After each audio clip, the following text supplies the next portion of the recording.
the world so he can continue to spread this thing's power, wishes, desires, whatever the fuck it wants. The moment he dies is the moment that happens. If you don't want to save him out of the kindness of your heart, then save him for your own hide. I mean, aren't we missing the point here too? That he has Meepo, and we need to not let that stand, right? I mean, that's There's many layers to this. Ree's right, as usual. She pauses at that and shifts her attention for the first time off of Gray to look at Ree and like considers that. Ree's big. That's right. oh right. Yeah, I mean, shouldn't we like actually like be looking for Meepo? Go get our little guy. Forgot I'm still big. You got like 3 hours. Damn it, Kevin, I'm trying to be sad over here. So glad I got another one of these. Oh. Aurora, if any of the other reasons that I've just listed are not enough, then do it for me. Ooh.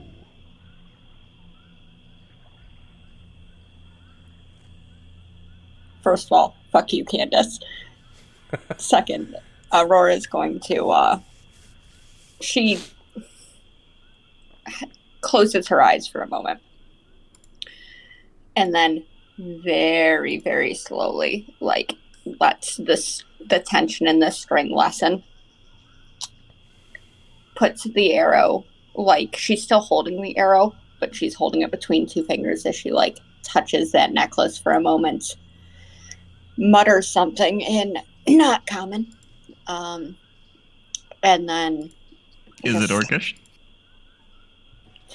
No, right now, I think she's probably actually, no,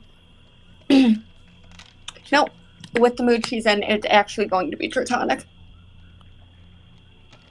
She used a lot of magic. She mutters something like, something in Draconic under her breath, and then just back in common. If he sets so much as a toe out of place, if he makes one smart-ass fucking comment, it will be the last comment he makes. That would be his second chance. Doc nods and does a quick, and then she turns around toward Gray, turning her back to Aurora.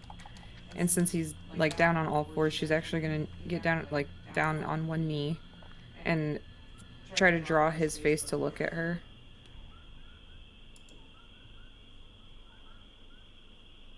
I don't think he'll resist. So as you kind of draw his, like under his chin. Yeah, like as you kind of like draw him up, almost nurturingly. Doc, now that you have gotten to him, because nobody's actually laid eyes on him yet, you see that his eyes are completely blacked out, but they're very softly glowing purple. And across the white, pasty, flesh tone skin that is just a little bit gaunt, you can see black and purple veins that have reached the surface, and they're creeping down from his eyes and are currently stopped about throat level, and they are glowing slightly. Make a medicine check for me. And do it with advantage because you have been able to successfully identify this particular ailment before.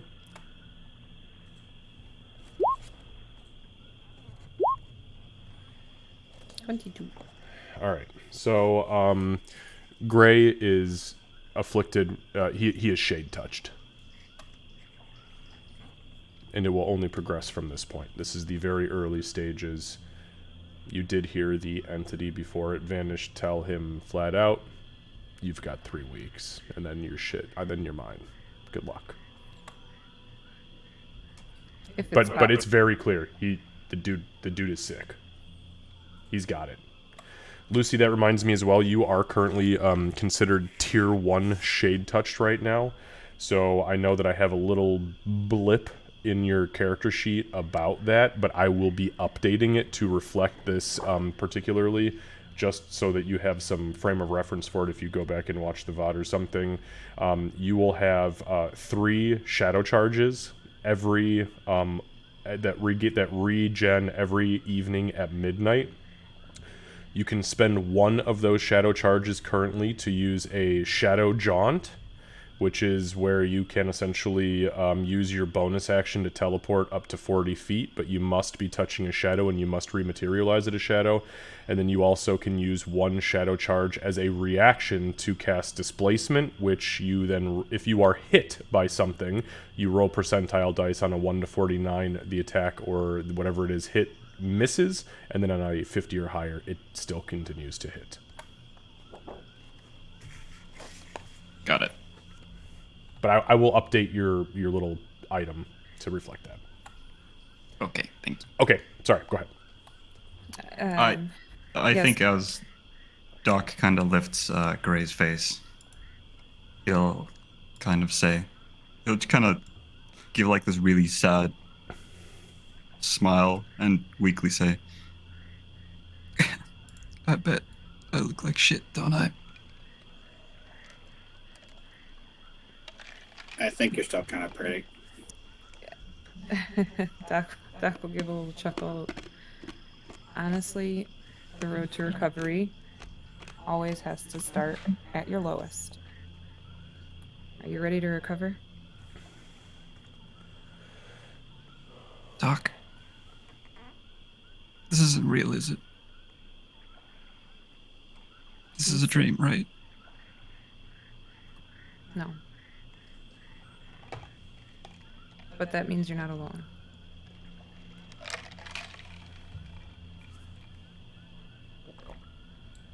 You can fix this.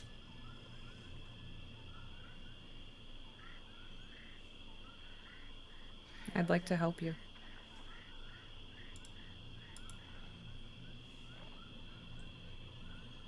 No helping me, Doc. I had one rule. Don't kill. I had one person I put faith in. One and one alone. And just like before, just like the day I felt, I was used, and when I've left my usefulness, they left me. Well, I left Ree to die, to fight till the death. And I left you to bleed out, and I stole Aurora's heart. I stole Aurora's heart. And I'd do it again. Back in that day. Yeah, I know. I stole Aurora's heart. Don't worry. Literal heart, Doc. You can take her metaphorical. Here's the thing. I don't know if you noticed, but we're not real easy to get rid of. So, you could try. But, Garl told me to save you, so I'm gonna do that or I'm gonna die trying. It'll make it a lot easier on me if you work with me, though. Garl told you.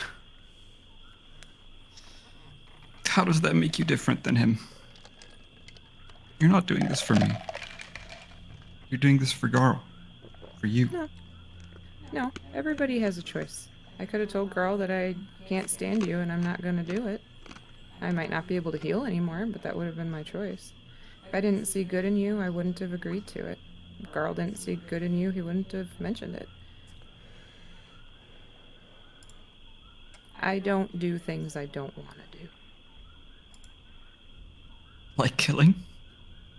Yeah, I never wanted to kill, that's why I was so terrible at it.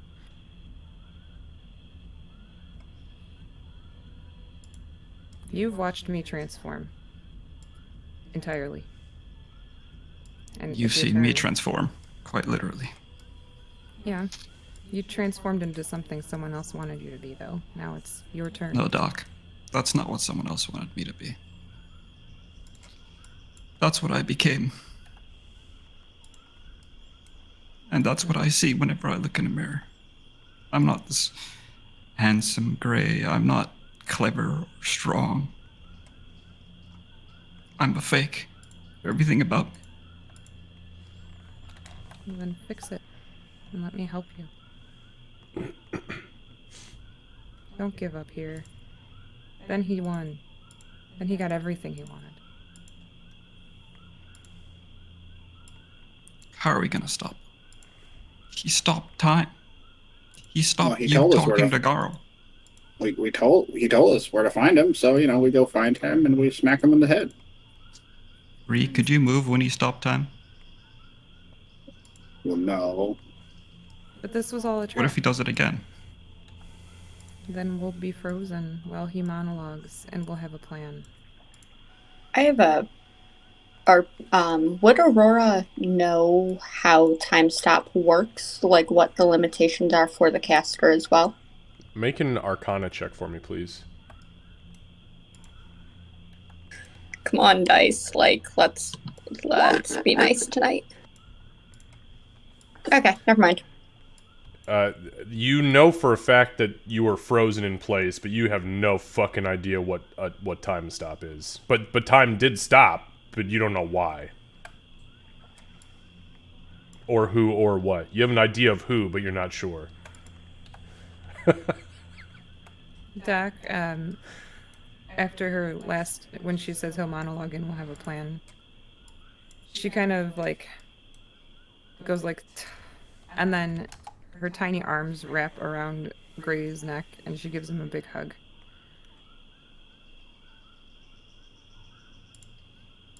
I can't promise I'll change. That's not something I can tell you now. There's a place I want to visit.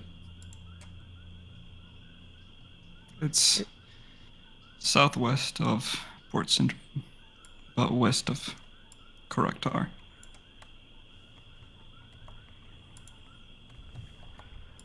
And Gray will kind of, at this point, stand up. He'll see. He knows Aurora's back there. He felt the watch. Oh yeah. And Yeah, the second he stands up, she has a hand on the arrows again. It's not like knocked and drawn again, but she's ready. well, then this is gonna be even more suspicious because Gray's gonna walk straight towards you. Not obviously threateningly. He probably leaves his drum on the ground. Doc could pick it up. As Gray gets in front of you, he'll kind of say, "You're the one I hurt the most. You have every right," and he's going to kind of stretch out his arms. "Take a shot. To do that, you do. But not yet. I've told Doc there's a place I want to see just one last time. After that, you can do whatever you want. Shoot me, stab me, shout at me, whatever. Just not yet. Please." She's gonna smile a little bit. It is not a kind smile. She's gonna smile a little bit and say, very softly, "Oh no, Bright Eyes. You're going to help us retrieve what you stole. You are going to help us put an end to what you caused. And then, if Doc thinks that you are redeemed enough, then you are going to get the fuck out of our sight. And if we hear the name Gray, if we hear a drum beat again, you won't hear the arrow as it flies towards you." To be fair, those are things that happen a lot. When Doc I saw hear drum beats a lot. When Doc And saw for the smile, first she started time, and for the first time in this entire conversation, that was the most reasonable voice of fucking reason to say anything. Because that is Gotta do it with a absolutely deep true. voice. Oh yeah, you're still big. That was a deep voice. Compared to Ree's Yeah, it was normal, deepish. hell yeah. No, that was Deepish. totally that was medium Ree. Look, if we take Ree to the next level and go large, if she drinks another potion, Then I'm gonna have to send over my voice mod so that we can use the ogre voice. Oh my god. That'd be awesome. Yeah, sorry. When Doc saw Aurora's smile, she did take a few steps forward, but was just kind of gauging, like, is she actually going to attack him? I guess after Aurora, Gray would continue. If that's what you want me to do. But I want to visit this place first. What's there? It's special. It's the place I was last with my troop. Is that the place where you lost them? It is in the place I fell. I think that's a good idea then.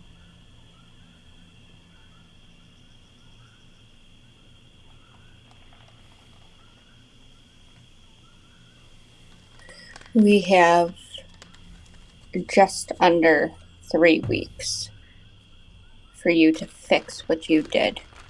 Why are we still standing here? Well, there's loot all over To the be ground. fair, we were making sure that you weren't going to kill him before we got to move, and also she'll kind of motion around toward the ship. We've got things we got to search through really quick, and then we can go.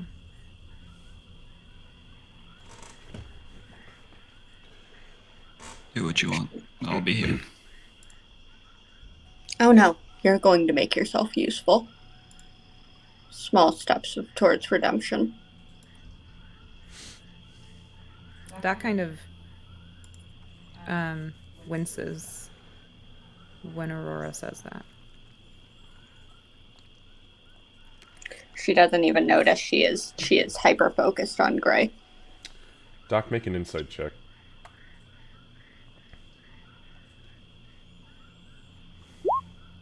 What do you do? I will simply leave you with this bit of insight based on what she just said. That's a slippery slope to slavery. Oh, I know. I Okay. already started my monologue. In my Okay. head. Okay. And coming from a former fucking slaver. Right. Yeah. Exactly. Yeah. Yeah. The first watch is gonna be interesting tonight. I want to search this over here. Okay. Also, for the RP, Aurora and Gray, please take your inspiration points. Thank you. Okay, so Doc, you begin rummaging through the vessel. Yes. All right. Go ahead and make a perception check for me, please.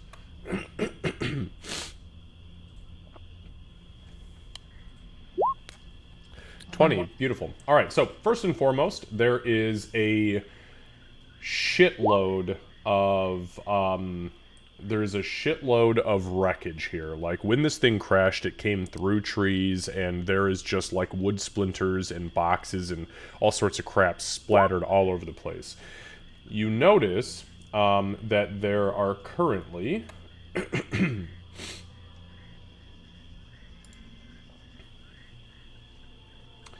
there are 3 corpses here, one of which is in almost perfect shape, but is definitely dead. The second one is missing pretty much everything from the waist down, as far as like body intactness is concerned, but the head, shoulders, chest, arms, feet, although they're kind of mangled, is still intact. And the third one is completely dismembered. I mean, like, is in probably 4 or 5 different pieces, including the skull, which looks like it detonated as soon as it hit the ground. So you have at least 2 bodies that are in pretty decent shape here. There is also, besides boxes and crates and barrels and shit that have broken open and spilled into the water surrounding what was a crater, you find a very, now when I say very large, I'm not being coy here, I'm talking probably about 7 feet long by 4 feet wide by 4 feet deep chest. And it is completely emblazoned and gilded with silver and gold insignia that only Gray recognizes as celestially crafted. Like it is of a celestial nature, because there are like runes that are emblazoned that form. You know, it's kind of like seeing somebody with a tattoo in Japanese that they think says like freedom, but it actually says like hot dog water. But that's like on the chest. Not hot dog water. It's actually freedom. So yeah, that is what you currently find around here. Do with that what you will. Okay. I think we've got 2 more members over here. Oh yeah. Are they? What do they look like? Are they? I'm sorry. What do they look like? Are they all? Oh fuck! This guy's missing his legs. Yeah, I can't speak to one of them, but 2 of them I could actually possibly get some information from. Well, actually, let me see if I can.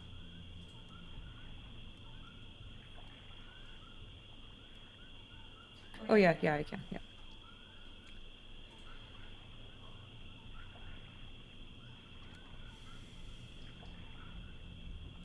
I don't know if we want to do that now. Maybe we should search everything else first, and then... I mean, is there anything else in here? You want me to give it another look? Your eyes are a lot bigger than mine. Everything is. That's true. That's usually true. All right, so Ree, you are doing. You're gonna follow up. Yeah, Ree will Okay. also take a look around here. Sure. Go ahead and make a perception check for me. Do it with advantage since she's already pointed out the stuff she's found. Okay.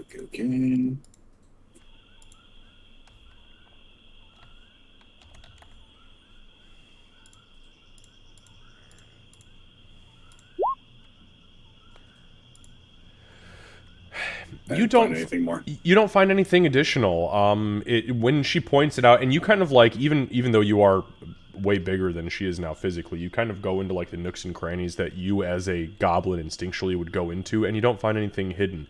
However, that the chest is it's in beautiful shape. There's only a couple dings in it, and it looks like when it hit, it flew out the front of the ship and actually crushed the dude's skull that it's lying on top of, or laying near right now, because there's still some brain matter and skull fragments on it. But it's in great shape, and you, even with your size currently, would have a tough time picking this thing up.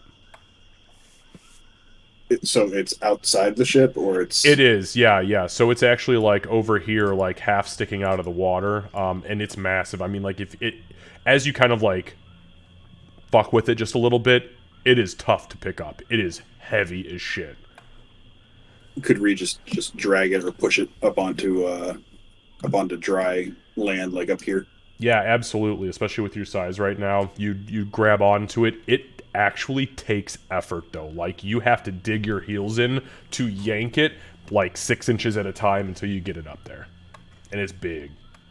And on the front of it, it's clearly showing that there is a front, because on the back there is a series of 6 iron hinges, showing that it opens upwards, like the top actually comes off, and on the front is a massive bolted padlock, and the padlock itself has like silver and gold insignia on the front, and it looks like there's a keyhole. You do not see a key anywhere, neither of you found a key anywhere nearby, but there is definitely a big like padlock lock on it.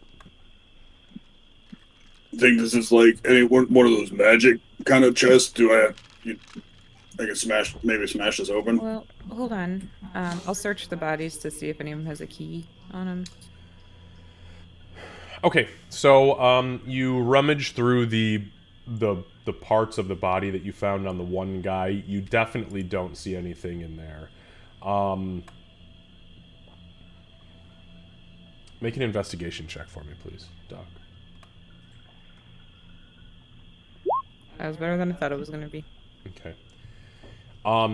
You don't find a key on either of the other 2. However, on one of these guys...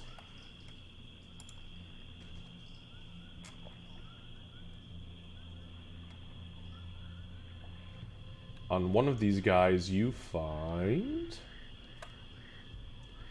It is a roll of vellum.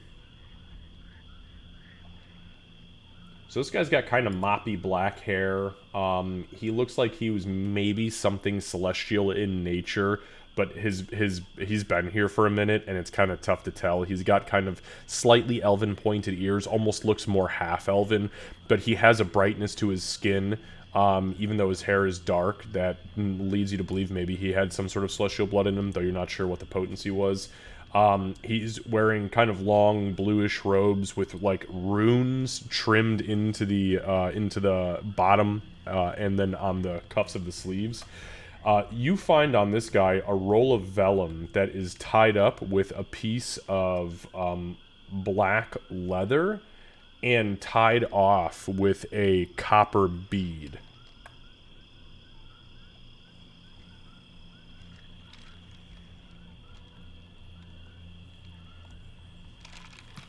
I'm gonna read something.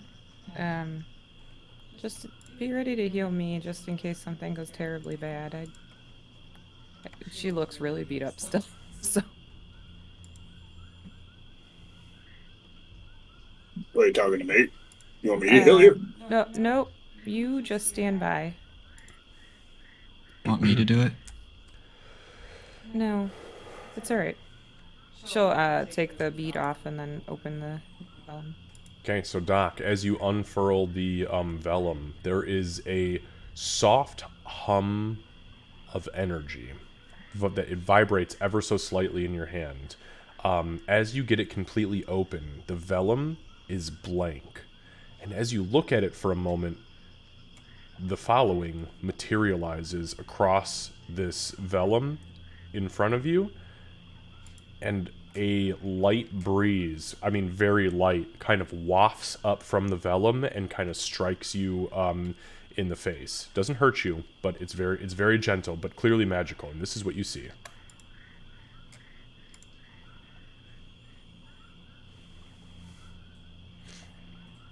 You can enlarge that to your heart's desire.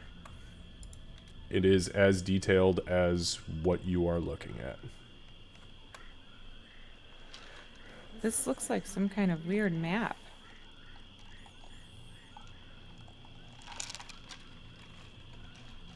I have never heard of any of these places. I'm guessing it's just Doc that sees this, right? Well, if anybody else is there, I see only Doc kind of standing there and looking at it right now. So if anybody is looking over her shoulder, like if you are standing there actively looking at it with her, you see what has materialized. So as she unfurled it, it was blank, and it's almost like invisible ink. You know, like it takes a second to kind of like really work. As she unfurls it, there's like a 3-second pause, and then there's this shimmer, this gust of wind, and then all of a sudden, it's there. Yeah, Rhea was probably dragging the chest up to the dry land when she unfurled this. Aurora has not moved. She is overseeing Gray at the moment. Which, by the way, he would also be my Slayer's prey. Not that one really matters. Understood. But she's maintaining concentration on that until the time runs out, which is like 2 hours or some shit. Doc would turn and be like, Great, do you recognize this? Bring it over. The only thing I recognize is Mount Celestia. It's the only name in the Shadowfell, which we've learned about. Yeah, and you guys, you guys live in a world that knows about the planes and that there are different planes of existence. Everybody recognizes the prime material for sure. And you guys have heard the word the Shadowfell, and you've definitely heard about Mount Celestia. But yeah, there's a lot here that's confusing. This must be, you know, like their map, And to be fair, it is labeled. It says dark space in the plains, bottom right-hand corner. It's very... I mean, this looks like you guys would be looking at like your map of Trubenshard, but so much more. This is the interplanar map.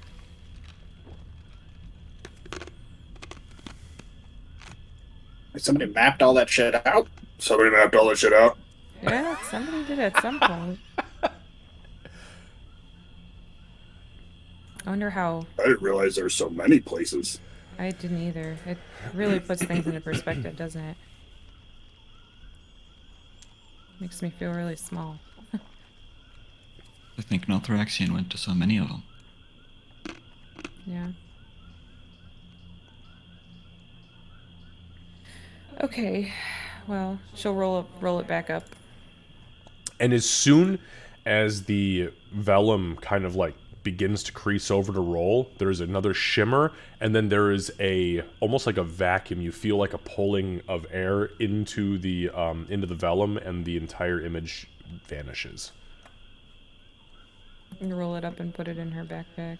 Okay, you can add map of the plains to your inventory, and then it'll just remain in your guys' handouts for whenever you need to reference.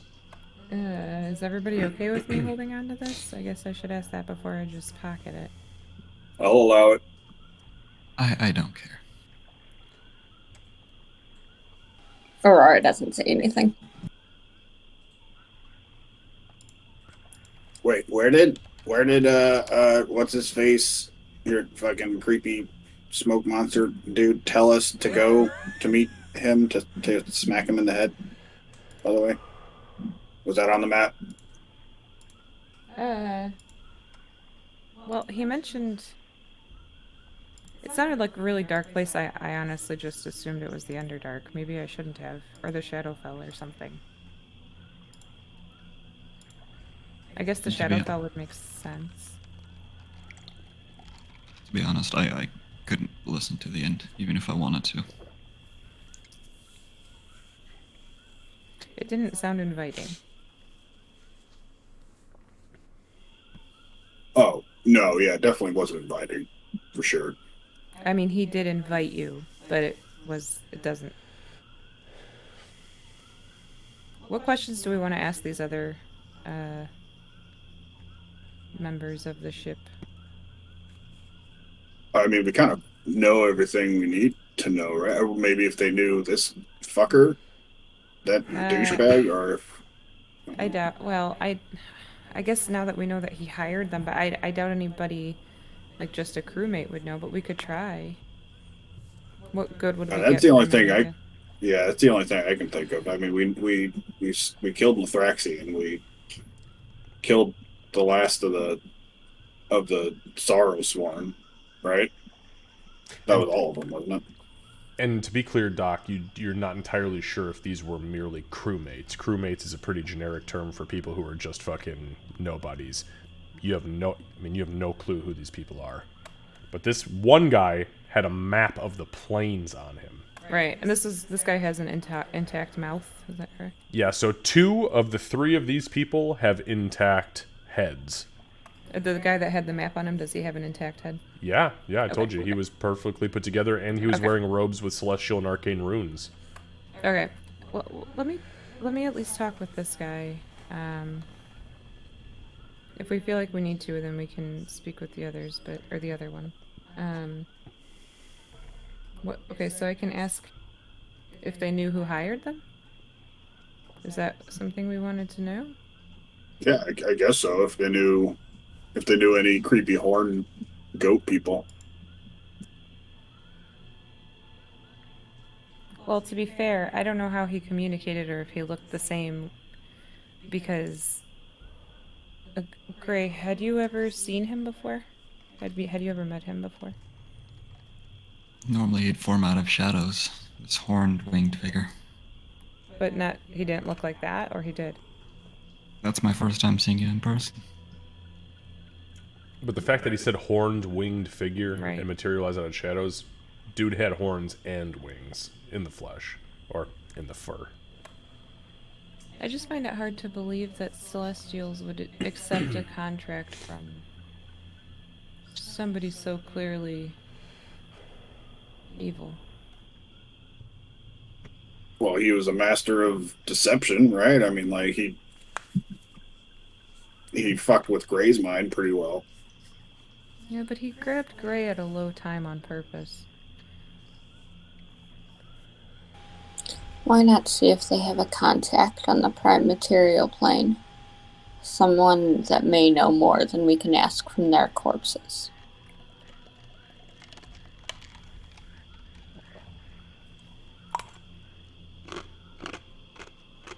And every time she said something, it's just as she's continuing to stare at Gray.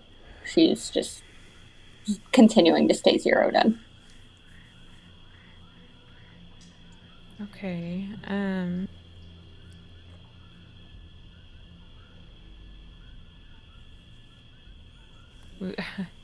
That's the only question I can really think of worth asking, worth disturbing somebody.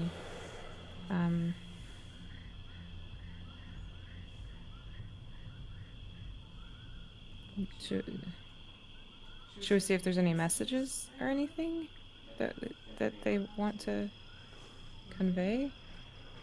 Remember that you don't have a time limit when you cast a spell either, so if you converse and not directly to the entity, if you find information out, you can always reformulate your questions. Yeah. I'm not gonna D&D movie your fucking questions and count your 5 because you asked. Does that count? Yes. Does that count? Yes. Ah, fuck. How many was that? I was never good at math. Dead. Alright. Yeah. So. Okay. Well, okay. So I will cast Speak with the Dead. On who? On the gentleman that had the map. I marked off a 3rd level. Okay, I'm just testing this to make sure it's actually working because apparently my computer, though it's brand new and top tier, doesn't want anything to fucking function. Did that work? Did that come through or no? Yeah, okay. I heard like a weird growl. Yeah. Yeah, okay. Well, if you heard something. I said hello, but if it doesn't actually work, if you cannot comprehend anything I'm saying, let me know and I'll figure it out. Okay, so you perform Speak with Dead, and as you trace the runes across the body of this fallen entity, Doc, you summon forth. Its eyes flicker open, and golden energy protrudes out of it. Its mouth becomes animated and begins to kind of move around like a coke fiend who hasn't had a fix in a couple of days. And its body is active. Okay. I am so sorry to bother you. Do you have a contact on the prime material that we could speak with? It's a hell of a question to start right off the bat with. We only got 3 weeks. We got 5 questions. Do you have a contact on the prime material we could speak with? Okay, I'm sorry. This was the moppy haired the dark haired Yes, moppy the guy. one Okay. where I got the map. Yeah. With the arcane runes traced out. Yes. Okay. The response.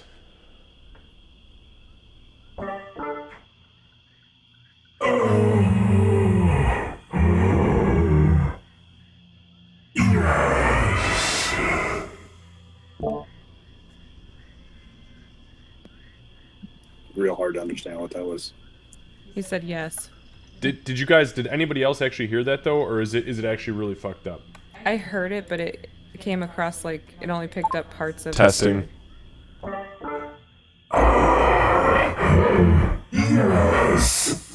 You guys are just hearing it bad. Okay.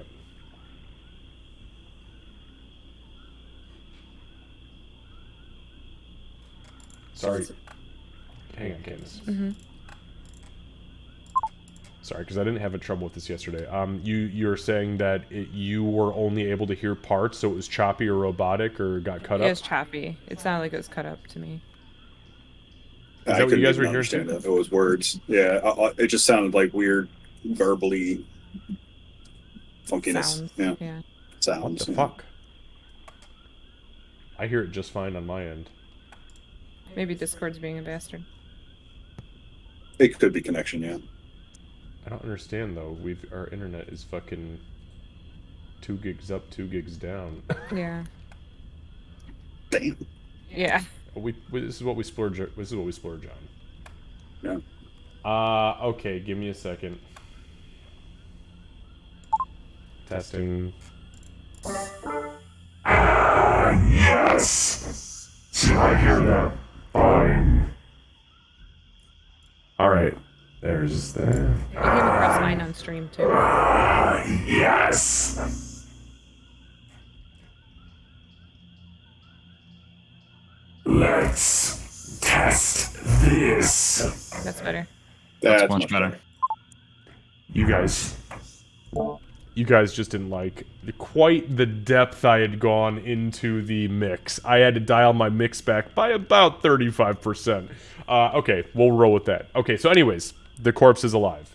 And, well, actually, that's not true. I take that fucking back. It is not alive. The corpse It's a is... fun sentence. The corpse is animated temporarily. And, Doc, you hear the response.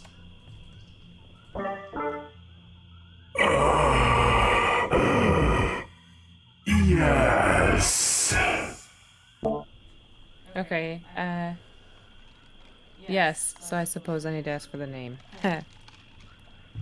What is the name of your contact on the prime material?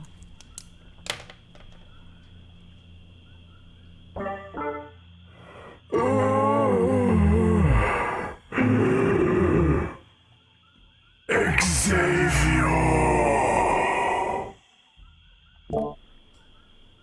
And what is your name? Master of Magic. Zed.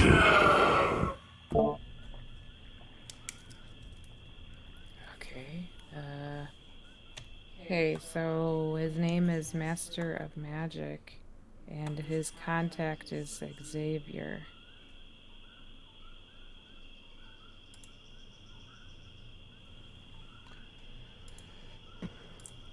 Wait, he knows Xavier? That's his contact, yeah.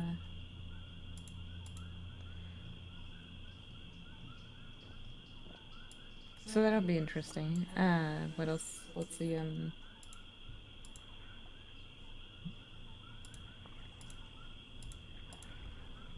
You have 2 questions.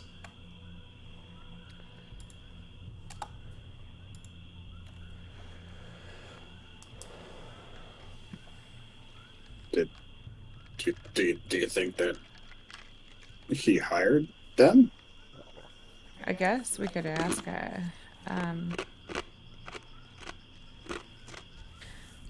who hired your team to go on this mission?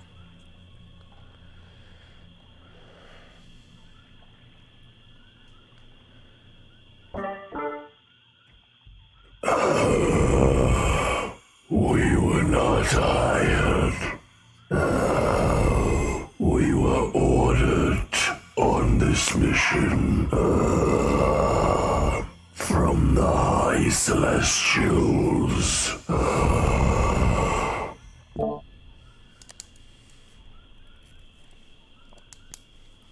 The High Celestials ordered the crew on the mission. Everybody I can don't- hear this, by the way. It's not secret. I don't think he knows. Or he's choosing not to share, which, just so you know, is an option.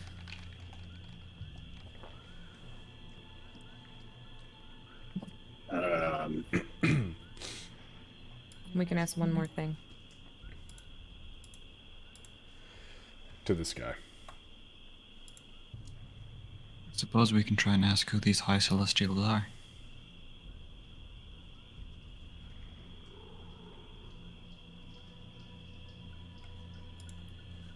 What are the names of the High Celestials who sent you on this mission?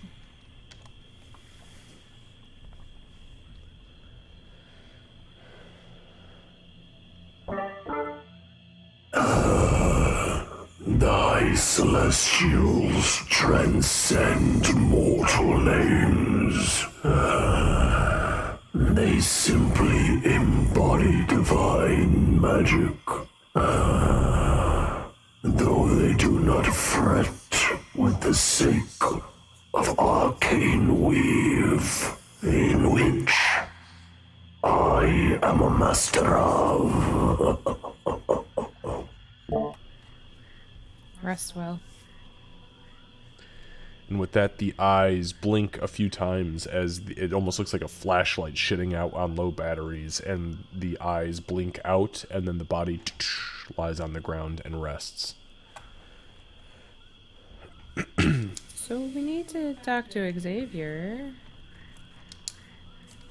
Do you want to try to open that chest and then we can start moving, Ree? Yeah, I'll give it a shot.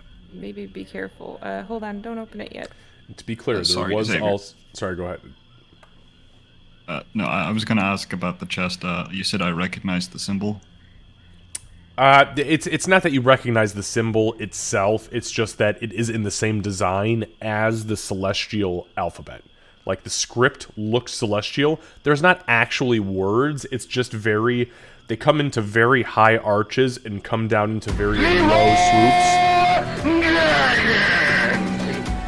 Oh, shit, Illuminati! Do they kind of look similar, I guess, to the way that the Runekeeper in... that we met, or labeled his runes? No. The runes don't make any sense to you, but they are in the same style as Celestial alphabet runes. But they don't mean words, and they do not look like the runes that are imprinted on Doc's arm or on Ree's hammer. The chest has celestial Hey, alphabet huge on it. quick shout out I'm not to sure what it Illuminati does or what for it means. dropping a raid on us. I do not pay a whole lot of attention if I, to smash the it, you stream think, chat when we are playing D&D you think it's gonna because smash I give me? my players the I have no idea. the attention that they doesn't make so any sense to desperately me. require and deserve. But I just wanted to say Yeah, thank well. you so much, all of you, for be the raid. careful. I do seriously appreciate you, Illuminati. Thank you so much. I will be as careful Torn as I or can, Logan, I'm not smashing sure who open I've a got here. chest Can you from, please give me a shot. Never mind. Space. Illuminate. With Oh, the hammer it's from a Illuminate. All right, tooth. hey, Torin, give me a shout out for Illuminate. Sorry. Illuminati Doc, is too funny. Do you have the capabilities hey, to cast Xavier. that Pun. again? Hey, what's up? Red, holy shit, we got a lot of fucking people here. Could Well, you y'all are playing ask some WWE another 2K23. if they All have right, a all right, consistent all right. way Well, hey, to thank y'all for the contact raid. Thank you for being here. This is a Xavier, and crazy if they roleplay have, session that you we are could in the ask midst what of. was in We got the about chest an hour or and a the half means left. to open it. So, it does look like Illuminati, just to be clear. Yeah, I could ask the other I one. think if we were to put a if they'll know. hyphen over the E, an accent mark, you would officially be Illuminati, and we're just gonna. Or we can anyways, conserve thank you so much for the resources, raid, and we're going to and get it we're in going to through jump back into it other with these guys. methods. Please Reed, stick did around, you hang check out. to see if you there gotta was go, a small post raid button on the run, that's underside cool. like the last Drop time? a follow if you are not following, and I didn't tell No. her. we would love that. Thanks so much. Thanks, guys. Should there? Why would there be a Okay, sorry, button? guys. You remember there was one that you really struggled with when I was still roguey? Oh yeah. Is there Yeah. a button on the bottom of this thing? So you push the chest up and you look underneath. No, it doesn't appear to be a button. No button. I'm gonna And I smash it. apologize if I missed anything. Oh, you're gonna smash it? You didn't miss anything. Well, no, the important. lock. Oh, okay. Okay, yeah, go ahead and just make an attack roll. Just a generic attack roll. Yeah. Okay, and go ahead and lay some damage on me.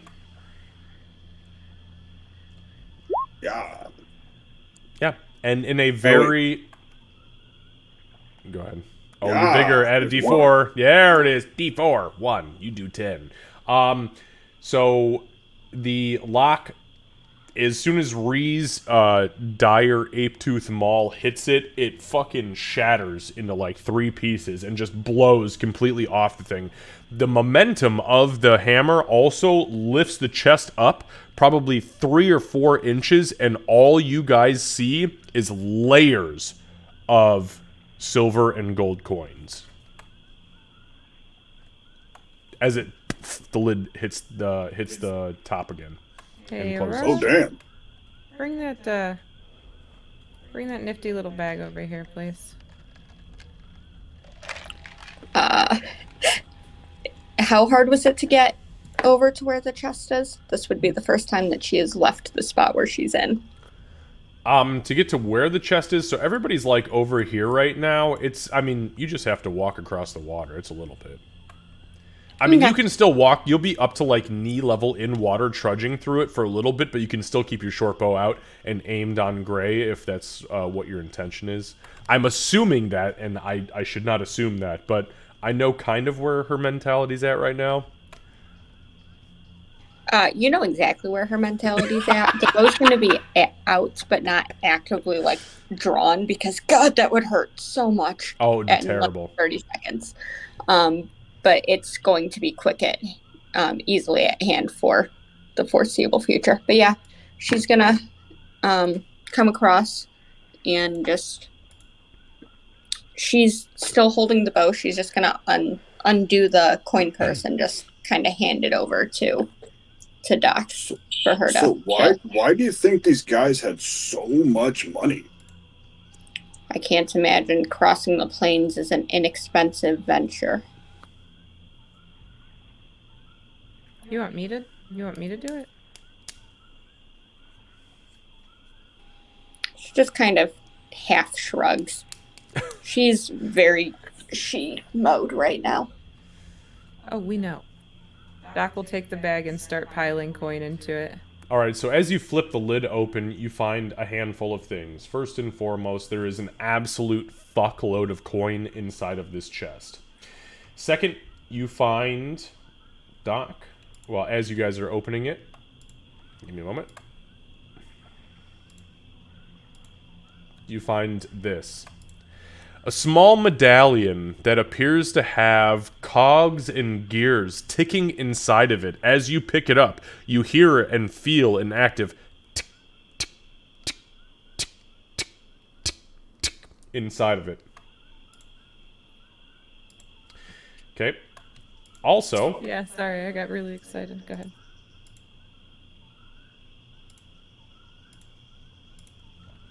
you find a small stone that appears to be carved out of some sort of grayish. You're not sure. It's some gray stone. However, it is in the shape of a cat's head and is very dwarven in nature, or maybe gnomish. You're not entirely sure. The left eye has been socketed with a single emerald.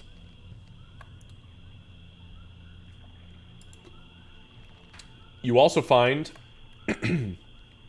a potion flask that is very lightly glowing pink. And you also find a potion that is very clearly labeled with an actual piece of like vellum wrapped around the side of it as a superior healing potion.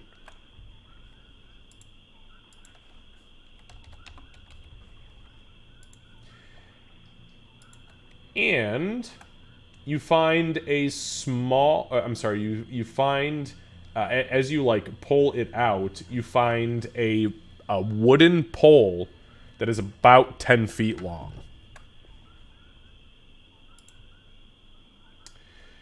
On that note, you also gain the following. So whoever is taking note of coinage, here you go. I'm adding it in for the record. 900 pieces of copper.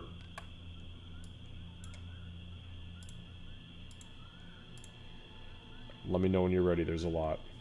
Oh, you're good. 6,000 pieces of silver. Okay. 3,000 gold pieces. Okay. And 70 plat. Okay, I've got that added in. All right. And that's what you find in there. I mean, it is literally brimming to the top with coins. And then at the very top, before you even had a chance to deal with any of the coinage underneath, you found the 2 potion vials, the stone that is in the shape of a cat's head, the small clockwork amulet. There's another potion vial in there, and on the inside it looks like it's almost like this inky blackness, but it looks like liquid iron kind of swirling around inside of it. And then you find this 10-foot pole, which the chest is not 10 feet long, wide, deep. None of its dimensions are 10 feet. As you start to yank it through the coins, it extends to 10 feet. So, what would y'all like to do? Doc wants to test out the chest to see if it's the chest or the pole that is magical. So she's gonna reach in to see if she can reach the bottom. Yeah, so you reach in, you do feel a bottom. Okay. You have to, like, get all the way down, like, past your shoulder through the coins, but you eventually touch a bottom. But before she touches the bottom, she's like, "Oh, I think it's magic, guys. I haven't touched the oh." There it is. You're just small. Wait, Okay. Well, okay. Why don't we start heading toward Gray's next destination, and then we can plan as we go and try to figure out what's next. beforehand, we should figure out what to do with the rest of that. I can see if I recognize any of the potions, or you can, but we should know and we should distribute as needed. You try, because I feel like you're gonna know more of them than me. I know what this one is, and she'll hold up the superior one that was clearly labeled. What's up with that cat head thing? Is that like... That was pretty. I don't know, but I like this too, and she's holding up like the pocket watch thing.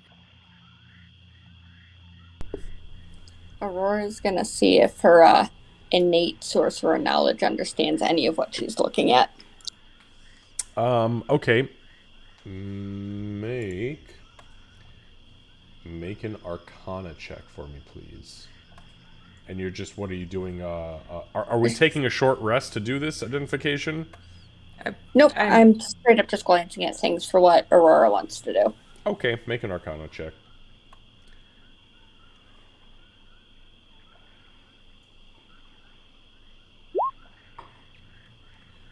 That is not bad for me. You have confirmed that the label on the superior healing potion is indeed a superior healing potion. You have also successfully identified that the pink-hued potion flask is a potion of psychic resistance.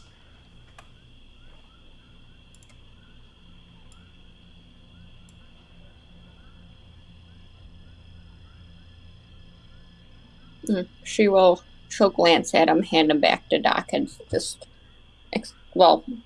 yes, that is as it says. The other one protects, gives some measure of resistance against psychic assaults. I don't know about the others right now. Do you want to keep your watch and we throw the rest in the bag? Do you want to hold on to other things? What would you prefer?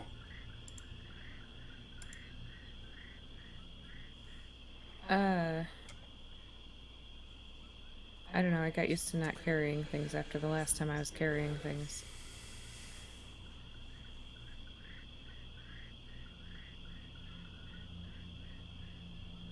She'll hand the coin back, the bag back to Aurora. Okay. I mean, I'm okay with carrying it if you want. I don't intend on trying to, or failing to, assassinate anybody anymore. And I don't want to burden you with carrying everything either. She takes the coin purse back, reattaches it in the spot on our waist where it was before. We acquired this bag for a reason. It wasn't just for me. We can figure it out later if you would prefer. I don't particularly care. I want to get moving. Yeah, okay. Let's get moving then. Then Aurora's just gonna throw the rest of the stuff in the bag of holding to be dealt with at an undisclosed time. Okay, so you can add an amulet, a stone, a potion vial, and a 10-foot pole to your inventory. And then who is taking the potion of psychic resistance and the superior healing potion? Rhea, I think you should take that superior potion. Yeah? Alright. Yeah, I'll take it. And maybe Gray. What was that other one, Aurora? it protects against psychic attacks. Maybe give Assuming that I to Gray. understand it correctly. I think Gray should carry it. If that's She okay. would. Aurora, like, her presses her lips together but doesn't protest. It's part of keeping him alive. Oh, she protests. Silent protest is still a protest. Come on, you know it. Come on. She doesn't say anything. Asterisk. This girl is on fire. All right, let's get moving. She's just gonna kind of start moving. Actually, So just so I'm clear, now there was another corpse here that did have a head intact. You are not going to talk to this corpse, correct? is there? Do you guys want? I know that Aurora mentioned maybe I can ask the corpse about who hired them. Do you want me to? I mean, we'll probably get more information from Xavier, right? That was my thought.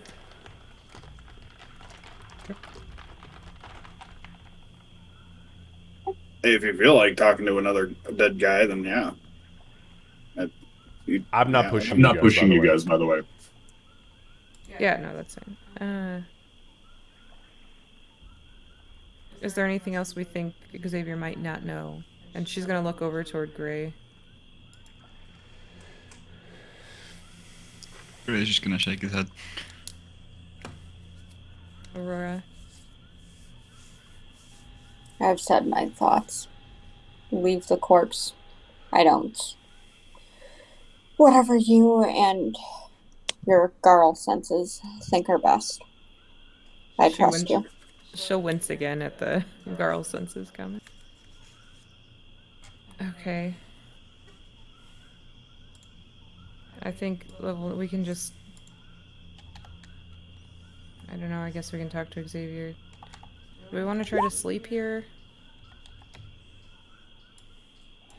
It is too early to try and sleep right now. We should get as far out of this place as we can. Okay, I feel like we should do something more with our bodies. It feels weird to just leave. We left all the other ones, really. No, the other ones are on fire. Most of them. That's We right. had one or two that weren't. Maybe could we at least put them? Is there enough of the ship intact where we could maybe like put them inside of the ship? I mean, you could definitely put them inside of the ship. There's, it's like the front left half portion of it, like the northwestern quadrant of it. But, I mean, they're not very big. And the one dude is in, 13 pieces, so... Or maybe, I don't know. Trevin, would I know if I were to use some of my fire spells, would that, like, third level, say, Burning Hands, or like a Chromatic Orb or something with fire, would that be enough to incinerate a few corpses? Absolutely not. I mean, you come from a society where, cremating somebody on a pyre takes like 15 hours and constant high levels of heat. Your little burning hands might torch like the little bit of the ship, but it's also sitting in the middle of a very humid and very wet swamp. It's going to smolder for maybe a half hour and then pitter out. And she's just going to say, do you have rights or something that you could say to at least ease their... She just kind of trails off because she doesn't want to be that insulting to Doc. Message is received. Could we... Ree, will you help me? Can we just move them onto the ship? Yeah, do this. Move some body pieces. All right. Can we not talk about what we're doing while we're doing it? Oh, sorry. Pray with me, okay? Ree, let's pray to Carl. Yeah, I'll pray to Garl. All right. So, you pray to Garl and you move the corpses, what remains of them, into the ship. It just seems more respectful than leaving them laying in the water. And Yeah, that's that. You feel okay. A little sleepy. A little sleepy. Is Hurt. is Garl like responding now at all, or is it still cold? There's no active response as you're praying. Nothing active, nothing big, nothing grand. I mean, like no, like I'm not asking for anything grand, but like just like flashing of the nugget at all. Neither of you sense any response from the nugget. Now that's a little bit concerning. No. Yeah, we'll figure it out. He's there. Doc's going... I'm gonna use a 4th level spell slot, and Doc's gonna cast Cure Wounds on herself. Fuck. Oh yeah, you are not doing... Holy She's shit. fucking hurt. Wow, I forgot this whole time Doc has been bleeding out. Oh yeah. That's why I said at the Holy beginning, like, she shit. was bleeding into her eyes. Okay, so Cure Well, Wounds. if it's that bad, damn. Well, thank goodness Nilthraxion got something in before her dumbass went down. After that, how bad is Doc still looking? Like, Eh. somewhat. Not too bad. She looks alright. Well, you can have 9 more points anyway. Okay, thank you. She looks even more eye. As Gray awkwardly reaches a cold skeletal hand over and touches your arm, and there's a pulse of hot white energy that sends these ripples throughout your throat and into your face, and it seals up the burn marks from Nilthraxion's necrotic breath. Thank you. And she'll start kind of marching. All right, where the hell are you guys going? You said we need to go to where? Gray? Some village out to the southwest. Yeah. No, it's not a village. Can I, if you give me a map, I can give you the roundabout. Sorry, I just realized that on this map of Trubenchard, I still have written Gray is wanted in Middleton and Gray and Doc banished for 2 years. You guys have cut a path through Trubenchard. Almost banished from the circle of the moon. I love it. Well, some of it. For the record, when we do decide, Aurora is leaving her light out, even though it's going to attract all the bugs and stuff. She's not doing the blind walking right now. She has prey to keep an eye on. That's probably for the best, because Doc ain't holding her hand.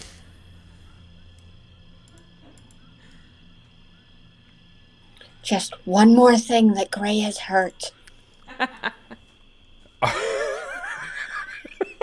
No, you did that yourself. Don't blame Yeah, me on this one. I did a lot of shit, but that's not one of them. You can blame she for this. All As right, you saw on guys. the map, I've done a lot of shit, but that's not one of them. That is true. All right, so what is your guys' plan? Where are you going, and how are you operating? Well, if they give Gray a map, he's gonna Yeah. roughly circle the area we mentioned west of Korektar, Okay. southeast of. Yep. Uh, Give me one moment. One I moment. will, let me give you I will give you an exact circle. Did we want to stop by our swamp friend's hut first on our way out? We Let them just know check everything's on cool. that troll. All right, the light blue the circle light- to the northwest is your circle gray. All right. Yeah, why don't we stop and check and see if they made it? I don't even know how long it's been. But why don't we stop and check, and we can check on the troll as well. Are you okay That with will that, take Gray? that will take at least a day if we do that. We had to camp. We have to go that direction. We have to go up anyway, don't we? We have to head north It regardless. will be much faster if we aren't traveling within the swamp. That's fine. We can just go. No, Doc, it is what you would prefer to do. However, we should consider all options.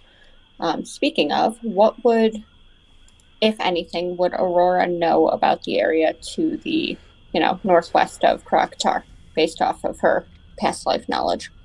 Yep, so that is Karaktar territory. You don't know a whole lot about it because you were the central portion of Trubenchard. However, the stories that you have heard Make a history check for me, Aurora.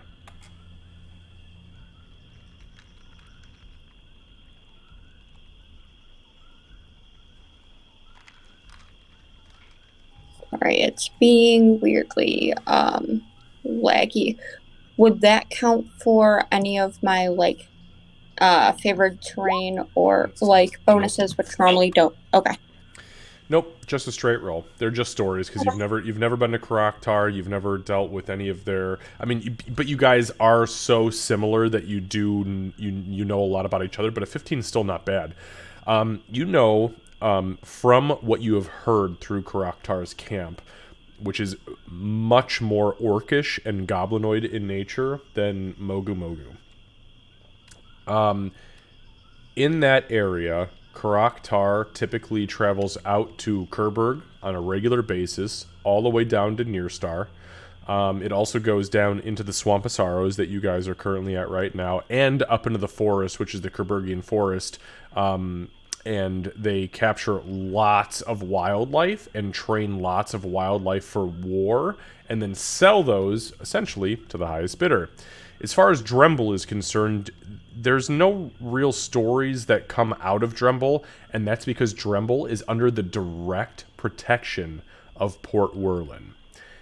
And Port Werlin is a very religious monarchy that is run with an iron fucking fist and protects its assets to the teeth. So Dremble fishes for Port Werlin, and in return, they get soldiers. Lots of them. And paladins, which is why Karaktar stays the fuck away from them. As best as they can. So Aurora is going to explain that, only she describes it as which is why we stay the fuck away from them, like that sort of thing. She's not separating Mogu Mogu and Karaktar, other than specifying that we never traveled that far directly, however, ... Things to be aware of. If you want to go and check on the troll and on the people, we can do that. Just we should be aware of the time it'll take to do so.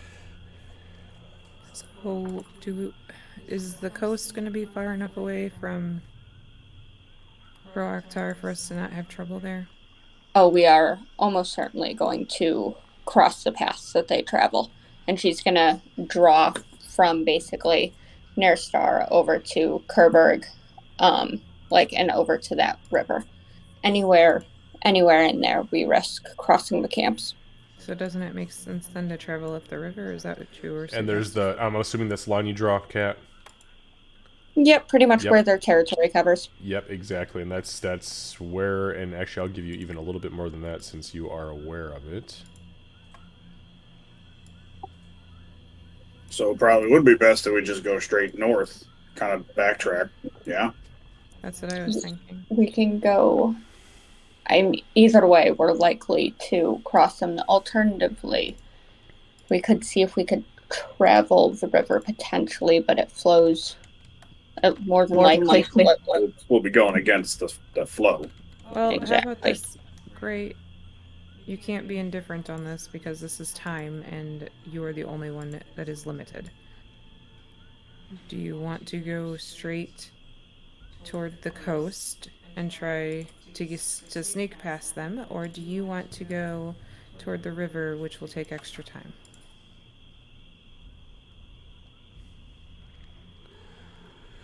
Personally, I'd like to avoid any confrontation with Karaktar.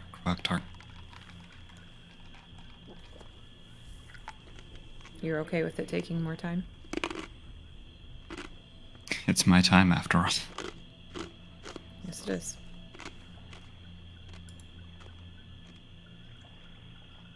Okay, so I think we travel along the river, at the very least, to the east side of Kerberg. And then when we get to Pinot, maybe we go across or just below. If we go directly north of Pinot, there should be a way to cross. And then we can hug the river back south and west. With any luck, they won't send any of their beasts after us. I've got plenty of luck. We'll need it.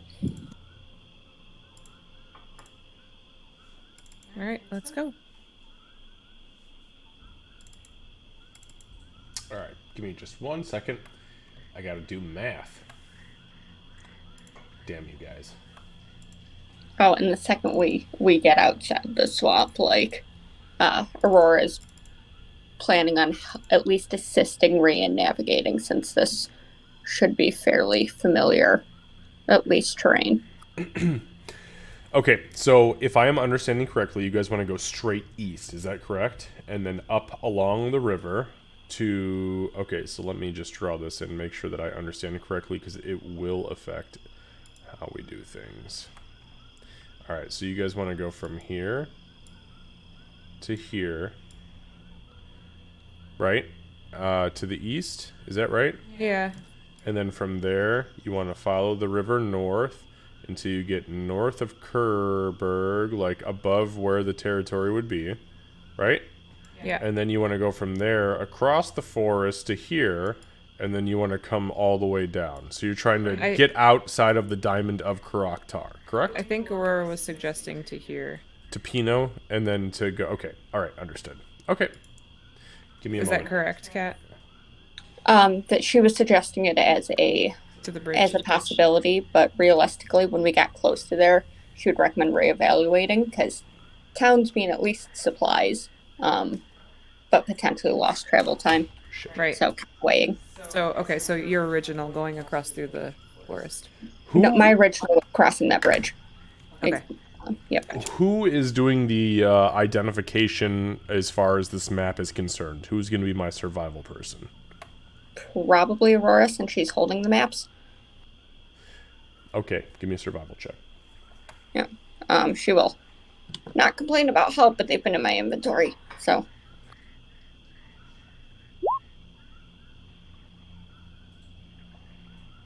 Never mind, apparently I am very familiar with territory lines, etc.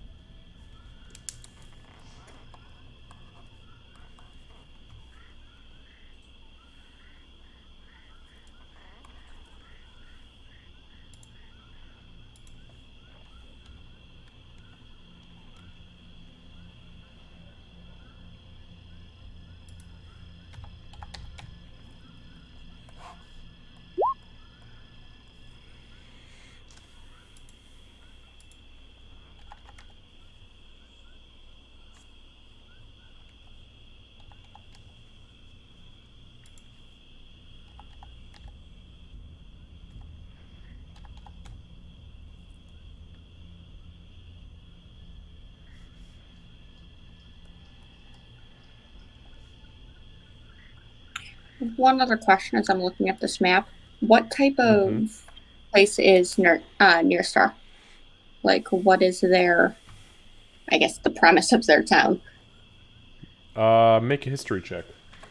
Yeah, because my thought is we could potentially go there and see if we could get a boat. Or have them take us north.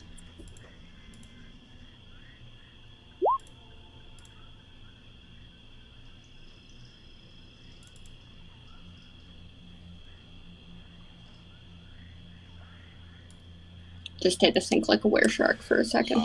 13. Okay, yeah, so you don't know a whole lot about Near Star. What you do know about it, though, is that it's a fishing town, not a village, not a city, not a metropolis. It's a fishing town. It's known for salmon and its netting exports, meaning that they specialize in weaving nets for other fishing villages in towns and cities. It is ruled by half-orcs. And that's about all you know as far as they're concerned. Very quiet territory. Yeah, she'll post that as an option then. I know Doc's not here right now, but it's the... Or we could head west, go further into the swamps and out it, and see if Near Star would have any transportation north. If they weave enough nets for other towns that surely they have a transportation method somehow. suppose I Does could anybody know anything about Nurstar? You know, they're a little fishing town. Some of my... She pauses for a second, kind of cocks her head to one side. Some of my former cousins lived there. They're very half-orc controlled. Are they friendly? They recognize the business needs of the community from what little I've heard. They're a quiet little place. I'm sure they would prefer coin to conflict. Okay, we have money. Yes, Gray. Do I know anything about Nurstar, Xavier? Make a history check. On that note, because of your survival check, Cat is, as far as the map is concerned, if you take the route that has been dedicated so far, and you do not stop, meaning you move as much as you can, long rest, move as much as you can, long rest, and there is 0 stop in between, it will take you almost 7 days to get to where this circle is, going up and around Kerberg. That's almost an entire week of the 3 weeks. Now, mind you, you guys are looking at Gray at this point, who is very clearly infected with this disease or curse or poison or whatever the fuck it is, that has been affecting everything for like 2 months of in-game time. And he was told he only had 3 weeks. Almost an entire week will be spent traversing up north to Pinot and then down towards Dremble. I'll leave that at that. It could be closer to 5 days if you travel fast, but that means that there's absolutely no stealthing, and there's a risk of becoming exhausted. But it could shave potentially upwards of 2 days off. We can't. Hang on one second, Candace. Let me just touch on this because of the history check. You don't know a whole lot more about Nurstar. It's a very quiet, very sleepy fishing village. They don't export a whole lot, again, except for nets. And it's usually for people who are doing deep sea netting, like deep sea tuna nets and deep sea like whale nets. They just kind of keep to themselves, and on the off chance they get raided by Karaktar, they hand off, you know, whatever they have, and they go about their fucking business. But they do not have like open trade routes to any of the major cities or ports. They do not traverse into the swamps. They just kind of exist. We can't use an entire week. How long would it be if we took a boat? Do you know? We have money, and if they do business. Depends on the skill of the one manning the boat. Less than a week, though. There's a third option, or potentially. We need to talk to Xavier anyway. D4. We could see if he's able to. Because I mean, he pops all over the place, right? Maybe he can do that with multiple people, and we could pay him to pop us over there. I don't know how that magic works, so. Can either of you contact him? She looks at Doc and Gray.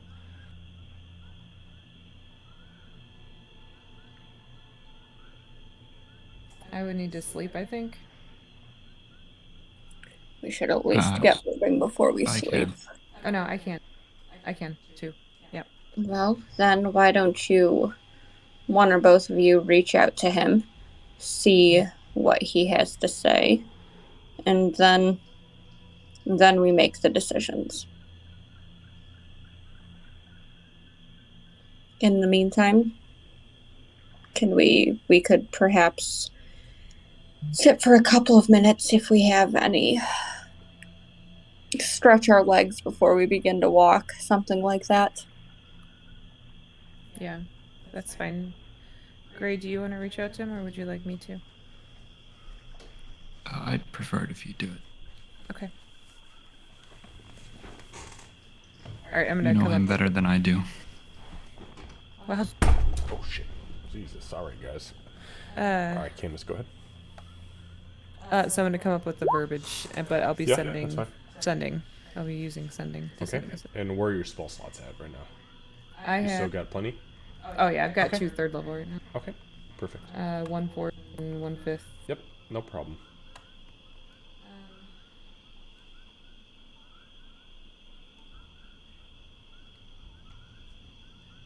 I like how I have the opposite. All of my lower level spells are fine, are like empty up to third, but for fourth, it's basically done. I gotta try to save third because that's revivify. You people in here dying and shit. I've only lost a died. single hit point.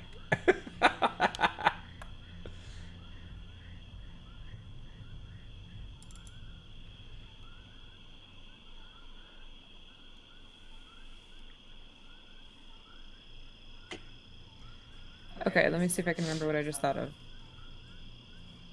So she'll use sending. Let me mark it off. To Xavier. Nothraxian dead. Gray dying. Need lift to tremble. Will pay. Have questions for you. Currently in swamp south of your friend.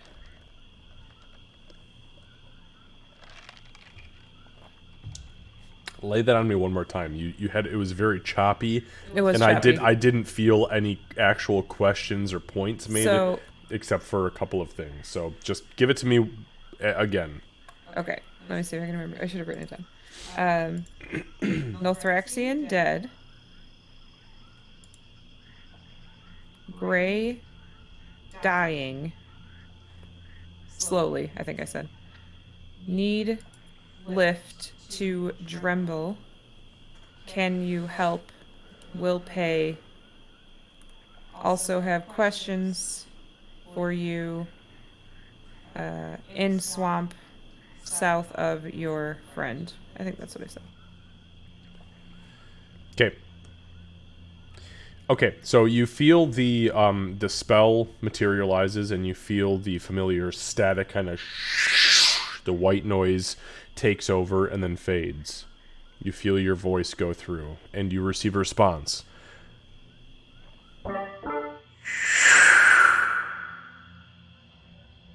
Oh, hello there, my sweet little pussycat. Oh, sorry, you're not quite that anymore, are you? Okay, I know we have minuscule words. Can you meet me in Kerberg, and perhaps we can have a discussion? I can get you to Drummond if you need, dear. Curious now. Send a response. Smooches.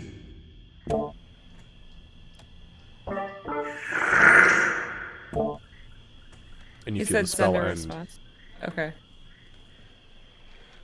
So I don't. So he wants me to use another spell. Got it. Okay. Yeah, the spell ends. Xavier wants us to meet him in Kerberg. Do we know how long of a trip that would be?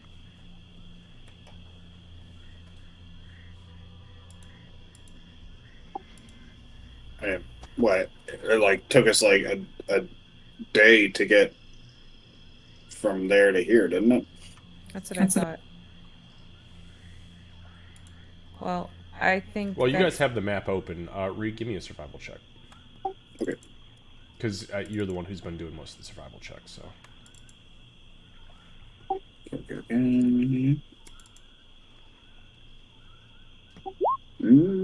Not great.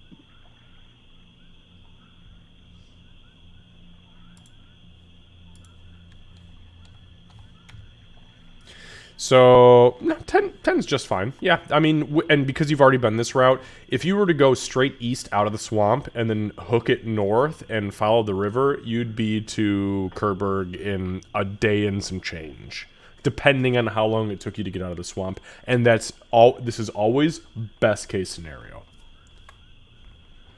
Yeah, what you missed was Xavier said meet him in Kerberg. Yeah, okay. Gray, make an insight check.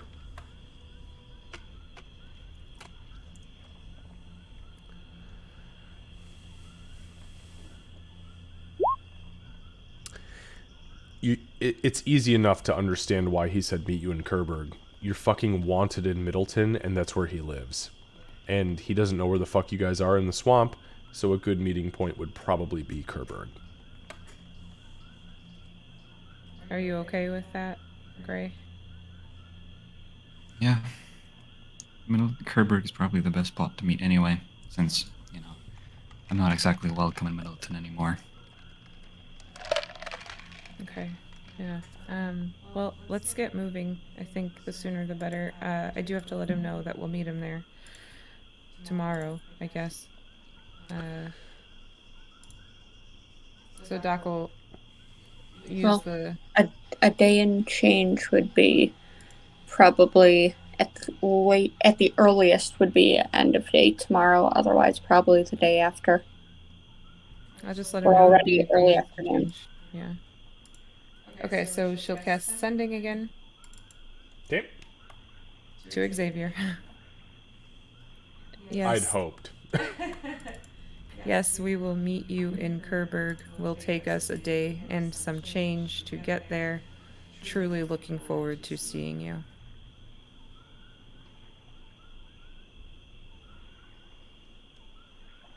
All right. So, you feel the static go through. You feel your words emanate through his mind, and you receive another response.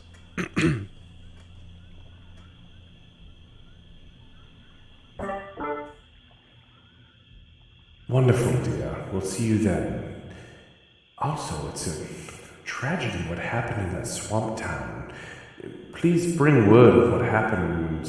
I'd like to know the details. I thought those people looked up to you. Ta-ta for now. Something happened in the swamp town? He said it's a tragedy what happened in the swamp town. He thought they looked up to us. I'm wondering if that magic user came back.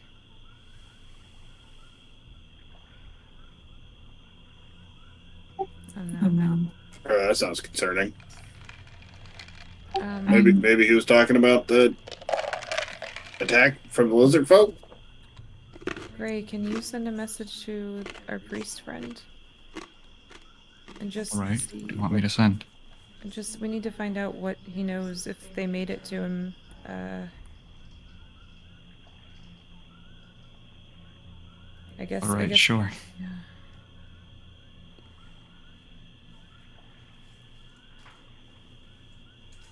And I guess I'll cast Sending to the priest up north.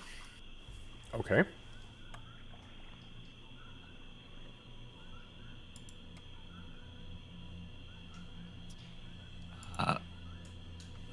I'd like to take notes, but my pen literally just ran out of ink, so I can't. I guess Gray would say, "This is Gray. Heard something might have happened to the town. Is everything all right?" Gray, you feel the static emanate through your mind, and you feel the spell succeed, and it reaches its target, and your words echo throughout the mind of your target, and you receive a response.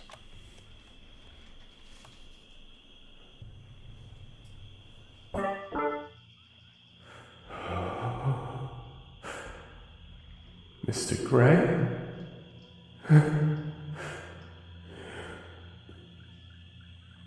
Everybody's dead in this town, boy. I came back with Nexus. Bogress must have gone berserk. Everybody in town smashed to pieces. I brought that girl back with the scroll you sent up north. But I can't do nothing for these people now. I thought y'all were going to take care of the troll for me. Why did you forsake me? I thought you were going to... And the spell ends at 25 words.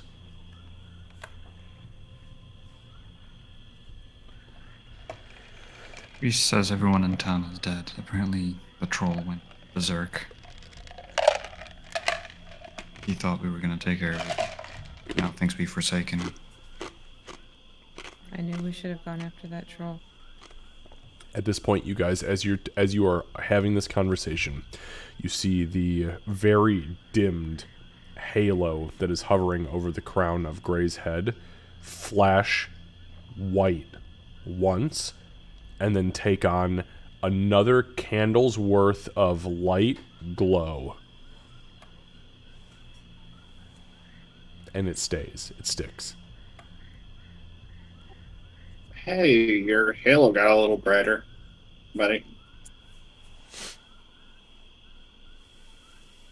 Okay.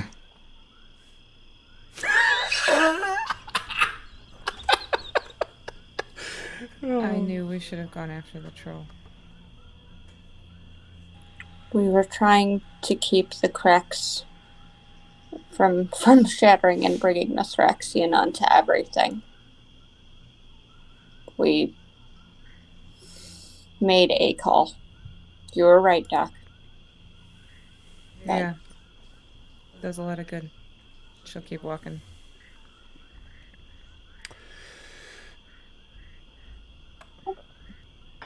So Occasionally she's wiping her face, trying to stay ahead. going east, then north.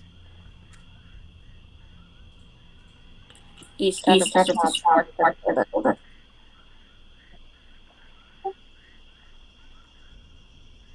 Okay.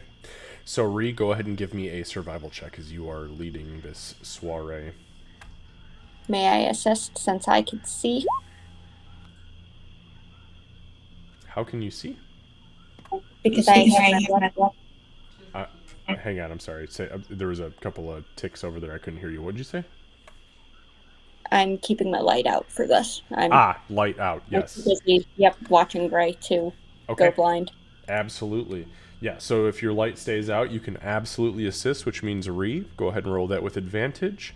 And then I need everybody to make a Constitution saving throw. Well, Not helpful. good thing you rolled the first fucking time.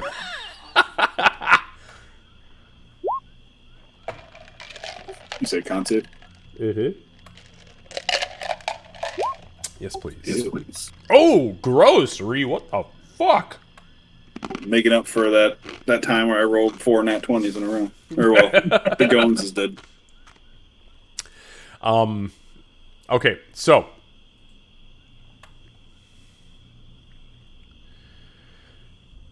you do successfully find your way out of the swamp, but not before Ree and Doc have been absolutely assaulted by bugs. And yes, you do have an ointment on, but the ointment is only successful if there is no light to draw the bugs to you, because you are essentially completely invisible with the ointment. With the light, you are 100% visible again. So, as you exit the swamp, you are currently, everybody, we will say we are at, give me a moment, I'm just doing a little tick mark here. So we are at, so we're about 2:30 in the afternoon getting out of the swamp. Excuse me, 3:30 in the afternoon getting out of the swamp. Doc and Ree have both suffered a single level of exhaustion from swatting and fighting the flies and the stinging mosquitoes and other insects off of themselves. And you begin to head north. You get to a point in the evening, which is just shy of Kerberg, right about here. I'll put a little X on the map for you.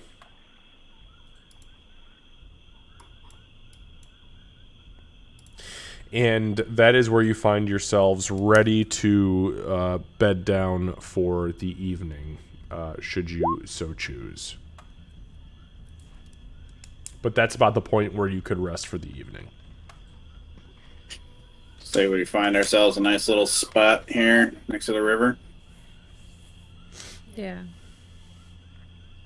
Okay, Go ahead and make one more survival check for me, Ree, please. Please. Okay. With advantage, because this is Aurora's favored terrain.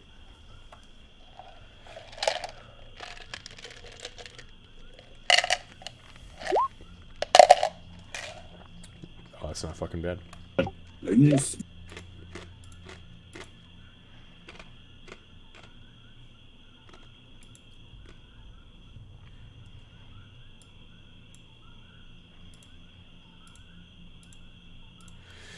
Okay, so not only do you find a good spot down by the river, you find actually an alcove as you look over the edge of the river, which at this point only goes down 3 or 4 feet. By the way, your potion at this point has completely vanished. As you're leading the group with all your confidence, all of a sudden you guys see Ree kind of like shake, and as she cracks her neck and you hear like pop, pop, pop, pop, pop, pop, pop of her vertebrae, her whole body shifts back down into goblin form. And I'm assuming she continues to walk with the same gusto she had before that. She's just kind of like, oh. Alright, everybody follow me. Oh, it's gone. It's gone. So you begin to walk, or as you are walking north, you find this little spot, this little alcove, and as you re-peek over the edge of the embankment, you creep down into what is literally a small, like 8.5 foot by 8.5 foot by 8.5 foot dimension square cave. But it will happily fit all of you. Well, maybe not happily, maybe begrudgingly hold all 4 of you.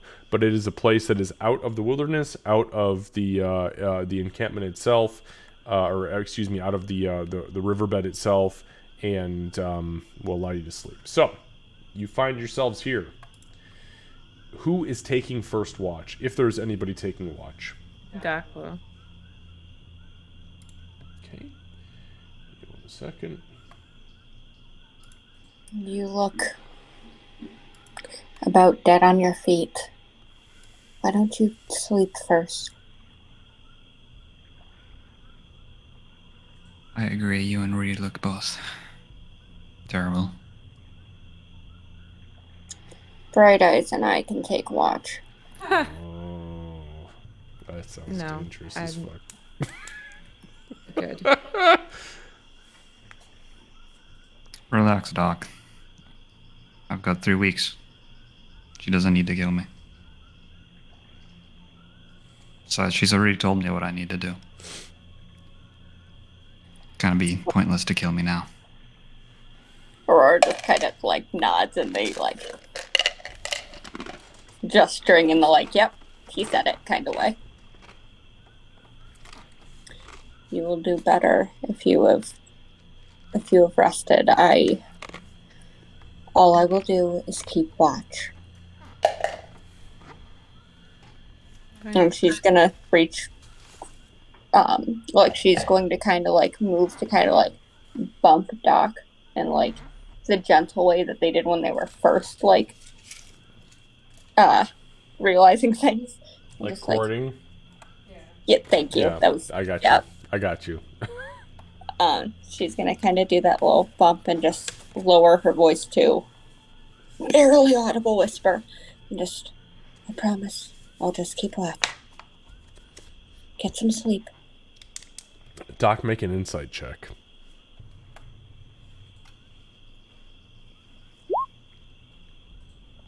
14.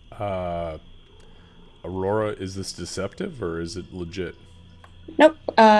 What Lucy said hit it exactly on the head. She has absolutely no reason to kill him yet. Okay. Besides, So she's gonna make some use out of it. Like, fair, yeah, that's true. Yeah, hey, look, like I said, you know, once a slaver, always a slaver. With a DC 14, you successfully glean that she's actually probably telling you the truth. She doesn't seem like she's being deceptive or like she's gonna shoot this guy in the fucking skull as soon as you all wink out. Fine. Okay. She'll just kind of like fall over to the side and lay down, like go to sleep that way. Curl up in the fetal position. Ree's already snoring. Cutely, by the way. Little Ree. There's Little Ree and Big Ree now. And then I want to see even bigger Ree. Just need more of that potion. That's the good stuff. All right, so Doc and Ree fall quickly asleep. Gray and Aurora, why don't you both give me perception checks? And this is not necessarily for the surroundings as far as, like, what is happening outside of this alcove, but more or less what is happening between you two that you may or may not be attempting to conceal between a lot of you. Okay, so Gray, you already know everything. Jesus fuck. Okay, guess you don't hide anything from each other. What the fuck is happening here in this scene? I tried for both of you, but apparently, oh shit, you do both have really good perception, don't you? Holy shit. Actually, you were the top 2 perceptions in the entire party. Okay. Do you, boo-boos. And when I add in the natural explorer stuff tomorrow, it gets even worse. Yeah, I know. Alright, do your thing. So you two find yourselves sitting across from each other, kind of staring daggers at each other. You know goddamn well that Ree covered the alcove mouth with enough moss and mud to where nothing is gonna see you. But you see each other. Ree is snoring hard. Doc is soundly asleep. What do you two do? I think Gray would probably be sitting with like his knees folded up to kind of his chest, holding them, and just kind of staring out. I feel like the whole way here and throughout the whole thing since the event, he would have had just not smile, no, more like just this sad, blank face.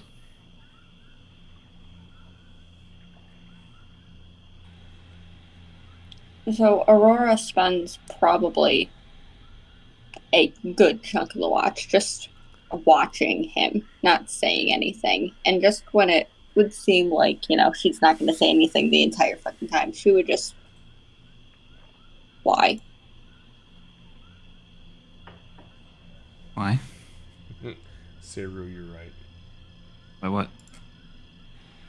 Why did you do it?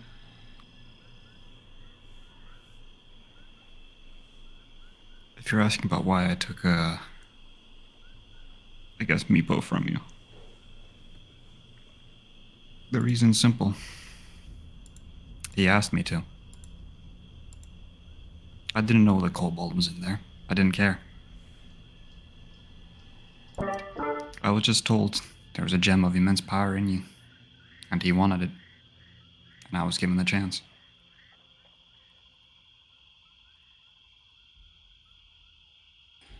If you knew what you...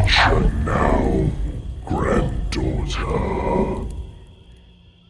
take its life and fuel your own soul.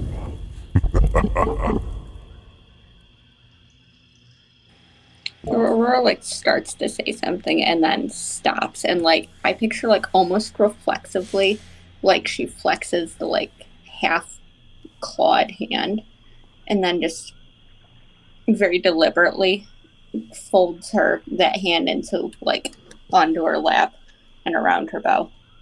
Aurora, make an insight check.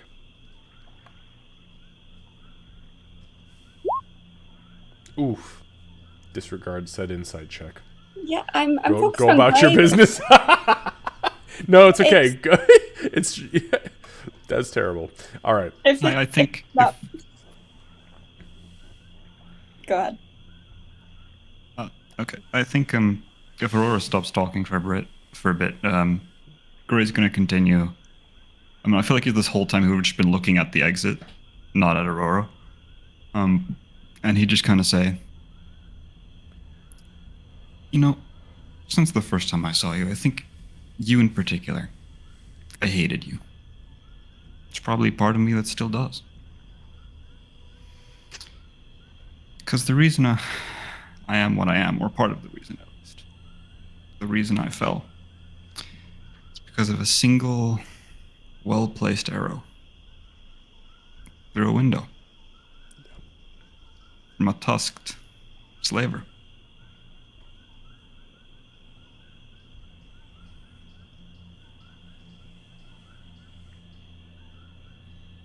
When? What happened? I'll tell you when we get there. In fact, I'll tell everyone. But that's probably the reason why I hate you most. I don't think I'll ever be able to not.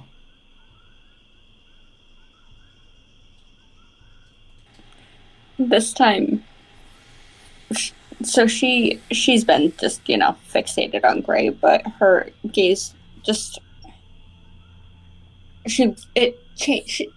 wow, I can talk. That changes for just a second how she looks at him. I mean, she's still fixated, but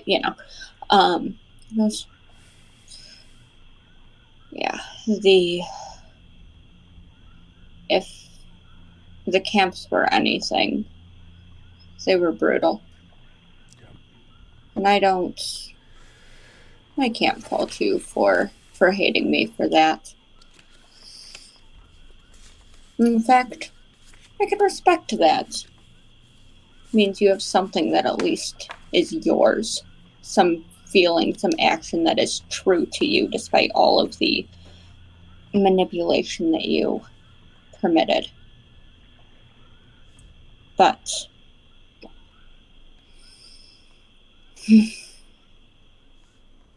I don't even care if you take that hatred out on me. But she kind of gestures back at Doc's sleeping form, is putting everything on the line for you, even now. So hate me. You better do everything in your power to try for her.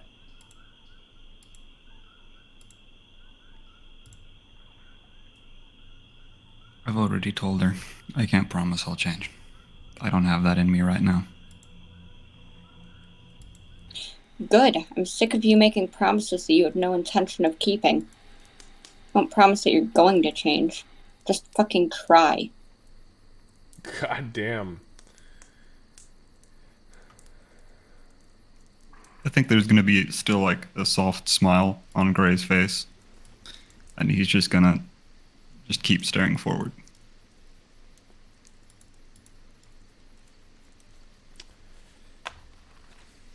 Okay. Oh, go ahead, Aurora. Nope, I was gonna say, I think that she's just going to go back to watching him. However, she is going to kind of split her attention a little bit and respond mentally. And it's so inwardly, it'll be I won't move against him now. Not until he gives me another reason to.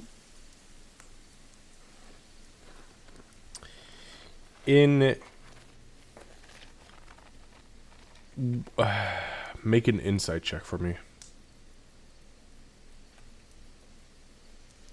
I'm so good at those. Fuck, that's not bad. So, Aurora, you hear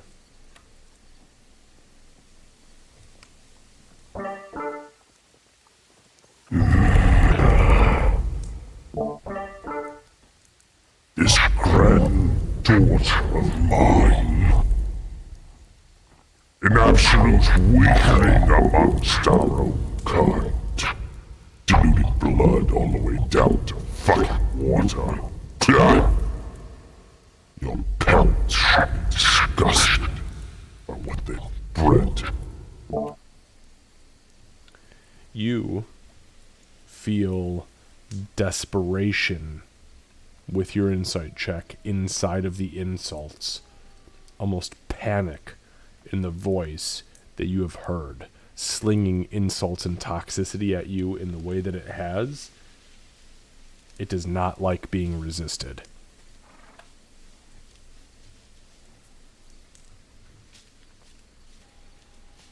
your blood is only one part of what I am now. If he gives me reason, he kind of mentally shrugs. Until then, I keep my word. And the voice fades from your mind, at least for the moment. And she lets out a breath.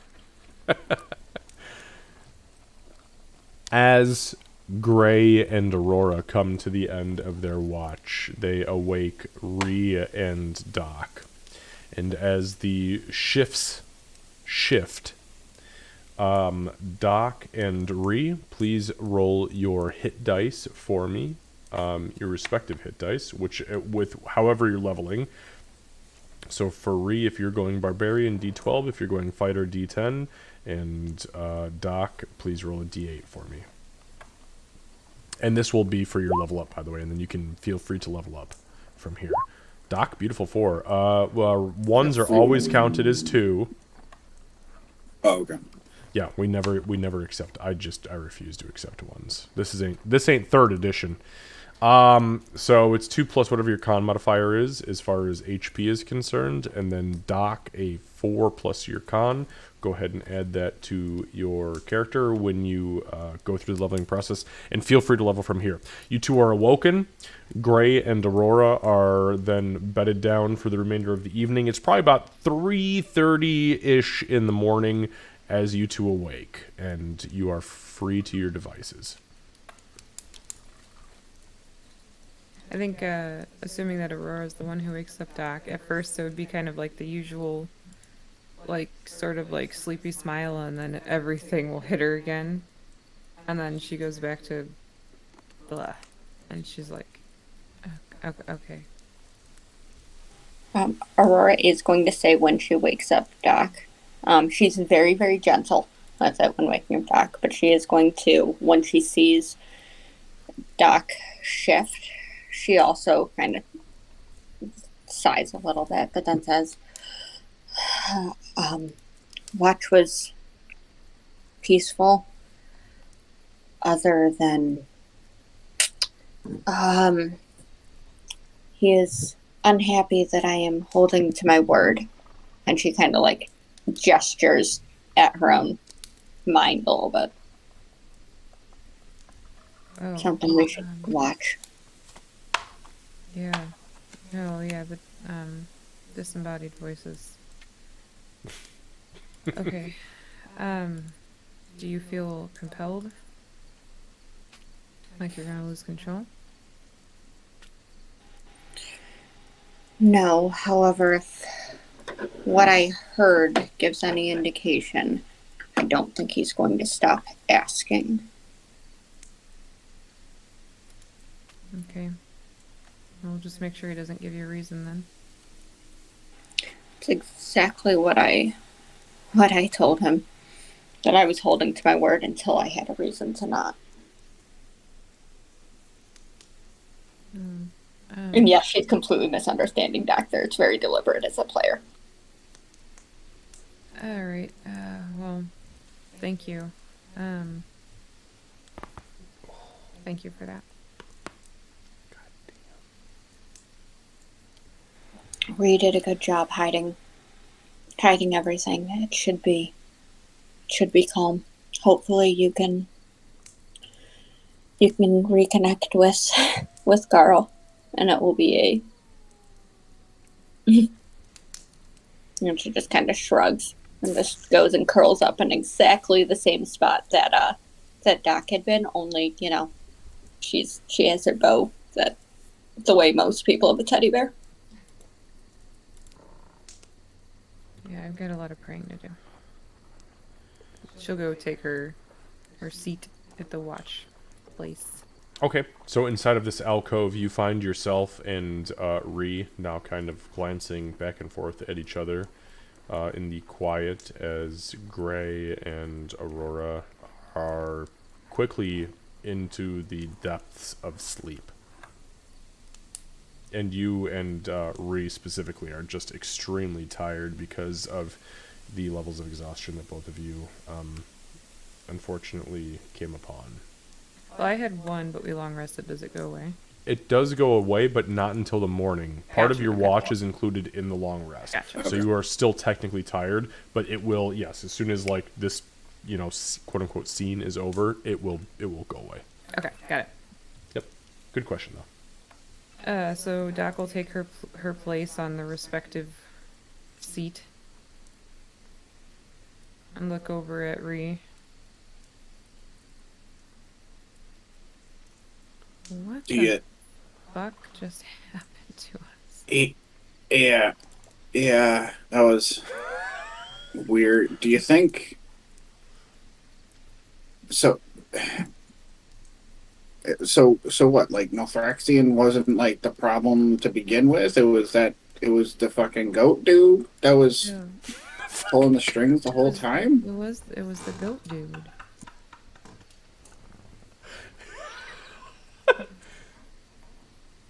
What the fuck, Here's man? the- So so- okay. Here's the thing. Look. Evil always seeks weak, right? That's what they do. Evil seeks Oh yeah. And when Gray fell, from what he's told me, assuming most of it is true, he was at his weakest. You don't sacrifice people you love unless that's where you're at. Oh no, I don't. I mean, I've been in places where I've been manipulated to do things that I didn't want to do. Right. So I We get all it. have. We've all, I mean, look at me. You saw what I was doing. Because it's what I thought. I thought it was what I wanted to be doing. I was wrong, but you can't find out that it's wrong until you try.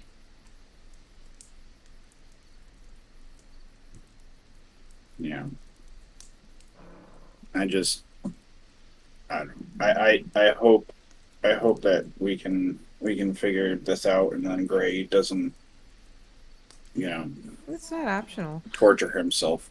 Well, I'm saying like he just doesn't torture himself He too will. much, He'll torture himself the entire time, and he's gonna second guess every move he makes, and he's gonna think back on everything he's been through, and he's gonna curse himself for it, and he should, because that's the road to redemption. You can't get redeemed if you don't admit that you are fucked up. I believe that's a direct quote from Garl. Oh, Garl said that? Yeah, I'm pretty sure.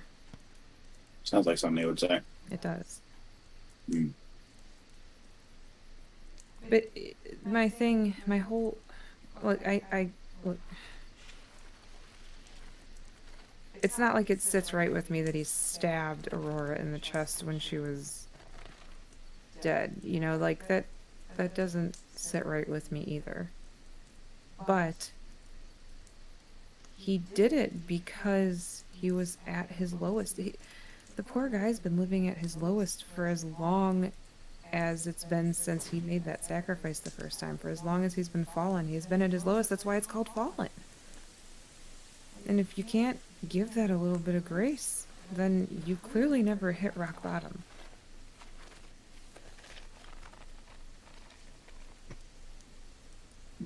It's only up from here, right? Can't Right, if yeah. he's hit bottom, he can't go any lower, right? Exactly, and that's what I told him. I mean, he did the worst. He did the worst to his family and then the people who took him in as his family. He did it again because we repeat patterns until we learn. But he's learned. And it's not for me or Aurora or you to say if he's good or not. It's for him to prove it. And I think he will. I've always thought he will. I don't think I ever told you this. The first time that we really interacted with him, before she shot him in the neck, he sent me a private thought warning me about her. He privately told me, be careful, I don't trust her. He has been looking out for us from the start. And whether or not he wants to admit that or anybody else, it's the truth. And that's where I saw the first little tiny bit of good in him before I was even who I am today. Well, No, I mean, I'm preaching to the I guess choir. how do we? I mean, well, yeah. I mean, the first time I met him, I was like, "Damn, girl, look at that That was a sweet little piece of different. candy." I'm pretty sure that you But- were a tiny bit charmed. What? I'm pretty sure that he was being all bardy on you, and it worked. But look at where it led to. Yeah. Yeah. I don't know. I think. I don't know what I think. I guess I'm afraid that everything he's done has been because of Creepy Goat Man. It has been. So, yeah. That's not true. No, that's not true. If Creepy Goat Man had been controlling his every move, when he disappeared, when we were all in court, he wouldn't have shown up again.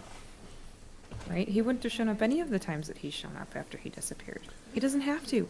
He could disappear and we would never see him again. He could have done it so many times, but he kept coming back because there's good in him. He doesn't want to see it. Well, maybe now he wants to see it. I think now he truly does. I think you have to get really broken before you can be mended. He just hit that broken place, and it sucks. And there's no amount of words I can say or you can say, and probably not even Aurora could say, that's gonna help. But I think that he's starting to get a glimmer of faith in himself, and he just needs to see that we have it too. I fully believe in him. I know that he's capable of redeeming himself, but he has to know it too. Yeah, we'll do what we can, and hopefully we don't have to end up doing to him what we did to everything else that's had this disease. That's what I'm worried about. 3 weeks is not a long time. I've got notes from the autopsy that I did. I'm gonna study and try to think back. I didn't learn that much because it was a really weird creature. Right.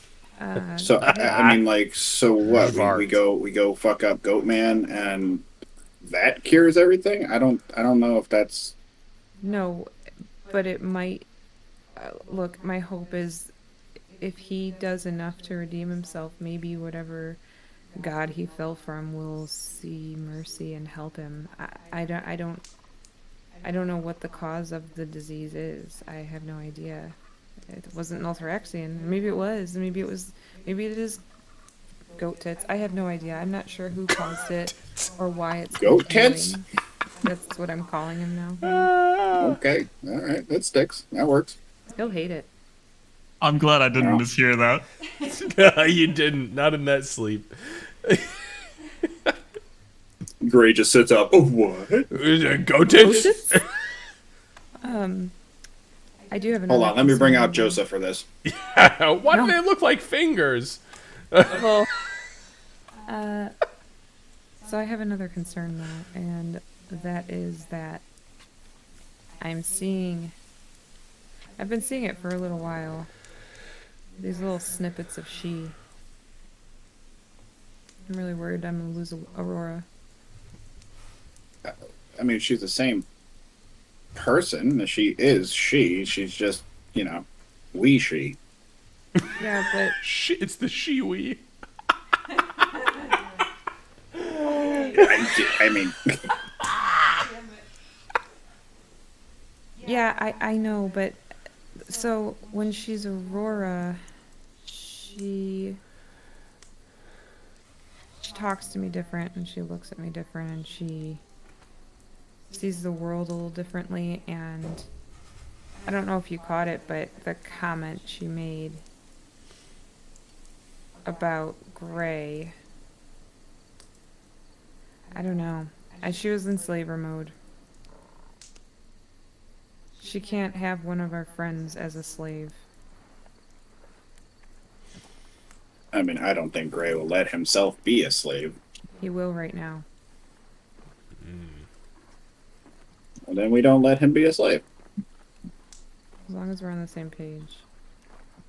Yeah. I'll figure Aurora out. I mean, it's some shit. Like, I get it. Like, she's angry that he stole Meepa. I'm kind of angry that that he stole Meepo, but he didn't know. He didn't know what he was doing. He didn't know who Meepo was. He doesn't He know. did know. The only person manipulated. he trusted told him to do it. We can't blame him for that. I mean, look what I'm doing. I'm like trying to save the most falleniest of fallen because that's what Garl told me to do. That's not true. That's not the only reason, and I told him that too. I care about Gray. I do. I care about Gray, and I'm not sure if that was originally driven from you, because when we first met him, I didn't really care. But I do. I care about what happens to him. I don't want to see him end up... I don't want to see him end up one of those monsters. I don't know if that's how they get created or not, but that's something that I'm kind of afraid of, and honestly, I think he'd be one of the lonely if that was the case. That was terrible. I wouldn't wish that on anybody.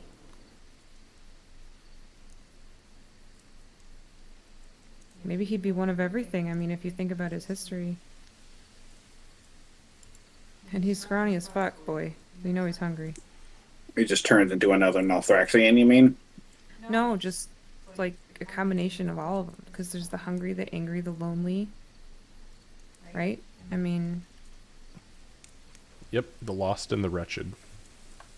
He fills all of those shoes. We can't... If there's anything we learned from this, and I know everybody laughed when I said, oh, friendship, he'll help us, but look at what happened.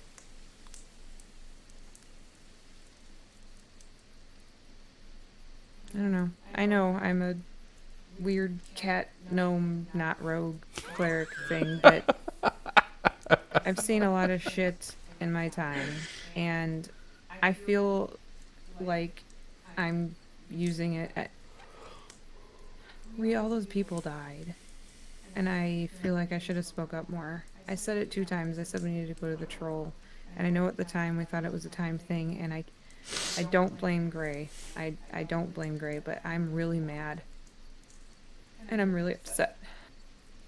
I know. I am too, but I think that with what we knew, we did the right thing. I mean, the time was short, and Nalthraxian did show up. We did the right thing for We did the right thing for the fucking world. I mean, Nalthraxian did show up, right? And if maybe we didn't smack him around as good as we did, he would have, or she, I guess, would have flown around and fuck shit up more, right? I don't know how this booyah shit works. It's interdimensional booyah. It's fucking weird to me, man.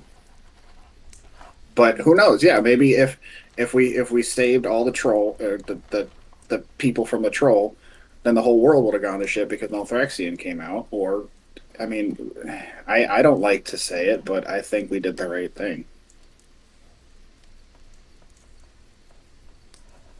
Can you talk to Garl?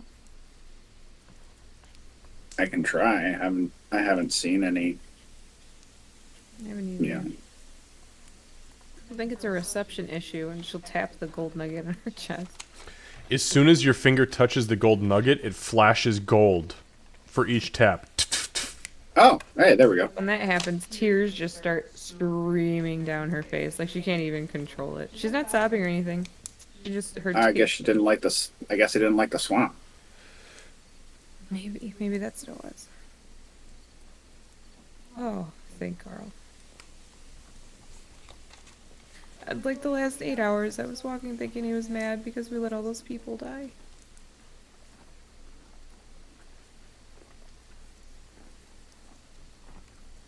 I don't know. I think Garl, of all people, would understand where our thoughts were. Yeah. You're really good at the religion. You're really good at everything, Ree. Wise as fuck, boy. You're wise as fuck. I am really glad that you're here.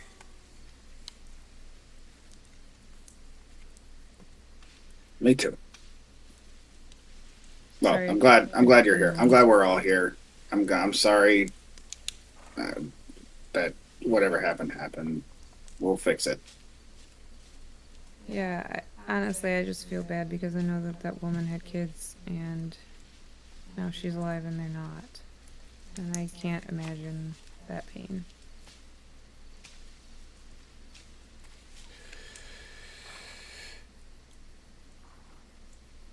Just trying to figure something out. So, Let's finish this watch. as the tail end of your watch creeps to a close, there is a divine presence between the two of you that causes both of your nuggets, large or small, to flicker momentarily. Because of the conversation that's been had and because of the rolls that have been made, Doc and Ree, you are both blessed by Garl. You have a buff called the luckiest of the lot. And that means that until your next long rest, which will be the 15th of Jury at 9 a.m., you have expertise on all skills. And what that means is any skill that you are proficient in, you add half of your proficiency modifier to that skill again. So if your proficiency modifier is, I think it's like plus, it'll be rounded down, so I believe it's a +2. But essentially you're going to add a +2 to any skill that you have right now that you are currently proficient in. Thank you. Don't thank me, thank your damn self. Thank you, Carl. Thank God. Thank Garl. All right, so everybody comes to in the morning. It is the morning of the 14th of Jury. It is a Thursday, about 9 a.m. Everybody has come to. You've all been woken up, and because of Ree's excellent survival skills and protective barrier on the outside of this little alcove, no harm has come to you in the night. So, the exhaustion has faded from Ree and from Doc.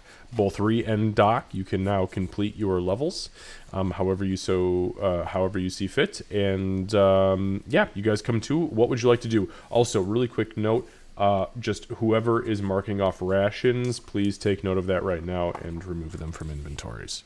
Yeah, Doc will offer out the cookies. The macarons, they're not cookies. Excuse me, the macarons. How dare you? I'm Sorry, gonna go need ahead, Kat. I'm gonna need to roll hit die because I didn't remember to heal myself before I slept. So Understood. Go ahead and roll your hit die. I only had 1 HP missing, and I still had like short rest hit die, which I think would have been restored. Yeah, you could have done one. Yeah, so you're fine. Well, what's your con modifier? That's true. It's -1. Why don't you go ahead and throw a hit die for me, Gray? Because if it's a Are one, you you're healing rolling another. nothing, or are you gonna actually be okay? He wakes up and he's like, how is this fucking scratch still here? Okay, there we go. Oh, holy shit. Aurora is healing them wounds, though. I got a lot of wounds though. So we're gonna do. If you wake up looking like shit, Doc's gonna heal you, so... Well, she's doing this before she's going to sleep. Or she's doing this as she's sleeping. As she's sleeping, Yeah, okay. so 8, so that's 12, 13, 14, so there, you've got 15, holy shit. 19. Yeah, I'll be That's good right. there. Okay. And that's half my hit die, so I'm good. Yeah, alright, there you go. So, in the long rest, you recover 2 of those hit die back then, since that was, no, I'm sorry. 4, yep, so you're fine. Okay, with that being said, you all awake in the morning. Doc offers up macarons to everyone for your rations, and what would you like to do?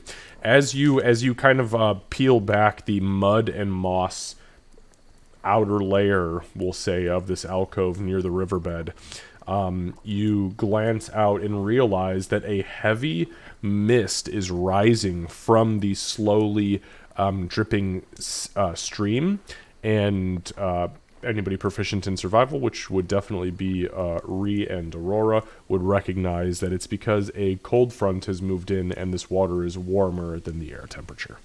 but it is creating a lightly obscured fog. I'm gonna start my day with primeval awareness because it'll be really nice to hopefully not feel a death dragon. I'm expending just a first level slot. However, Okay. if we're counting this as planes, then it's 6 miles. Yep, I got you.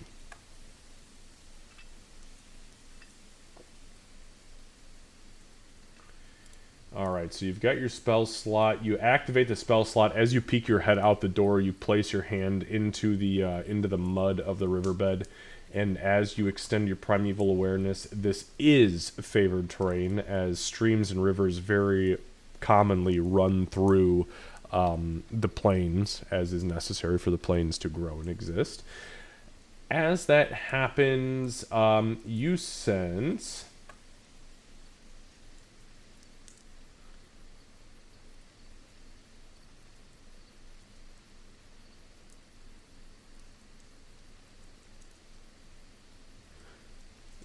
You sense nothing. Aurora does the hand to the mud thing and then just kind of sits back on her heels and looks very confused. Because that's the first time that she's ever not sensed anything. It's the first time you've never sensed anything, with the 6 mile radius especially, and it's the first time you've done this in like the most mundane of spots. And it's comfort. There is a comfort to not feeling anything, like, you know, a death dragon breathing down your neck, but it is very weird.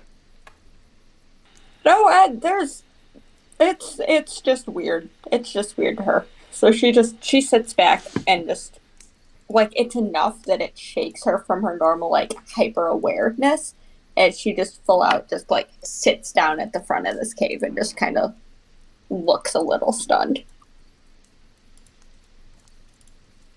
What would you feel? I didn't.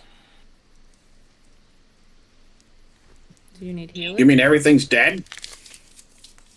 Well, it means that I can hear the whisper of the wind across the grass. I can feel as it dances. I can feel as things move, but I can't feel any creatures. Yikes. Well, okay. I mean, does that mean it's not working? I don't know how this works. I don't know. I listen, and all I hear is silence, I guess. I don't know. It's not something I normally just do on command. It's not like your healing magic. It's just kind of, I don't know. It's just extending your senses. Just, as you do. Okay, as long as you as do. you're not worried, I'm not worried.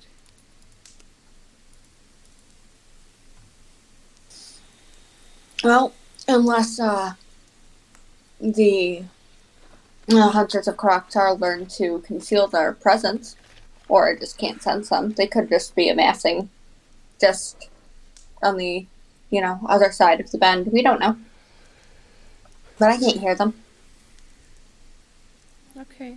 Well, Okay, let's start. crazy lady. Let's start to Carberg. That way we can not be late for Xavier.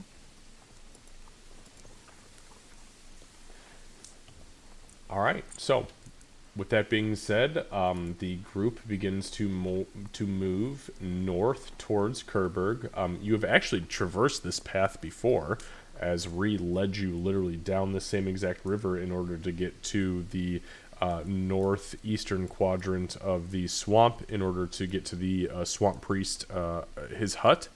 And it takes you guys pretty much no time. Within, probably 3 hours of travel, you reach Kerberg without any issue whatsoever. But it is with there, because it is just about 10 o'clock, that we will end today's session. and we will pick up next week on Sunday for session number 84. And yeah, we'll see kind of what happens. Does anybody have any questions, comments, or clarifications before we end for the evening? Yeah, can we play every night until Sunday as well, please? No, we have work. Oh, right. Yeah, play afterward. Boo. I obviously. know, fucking nonsense, right?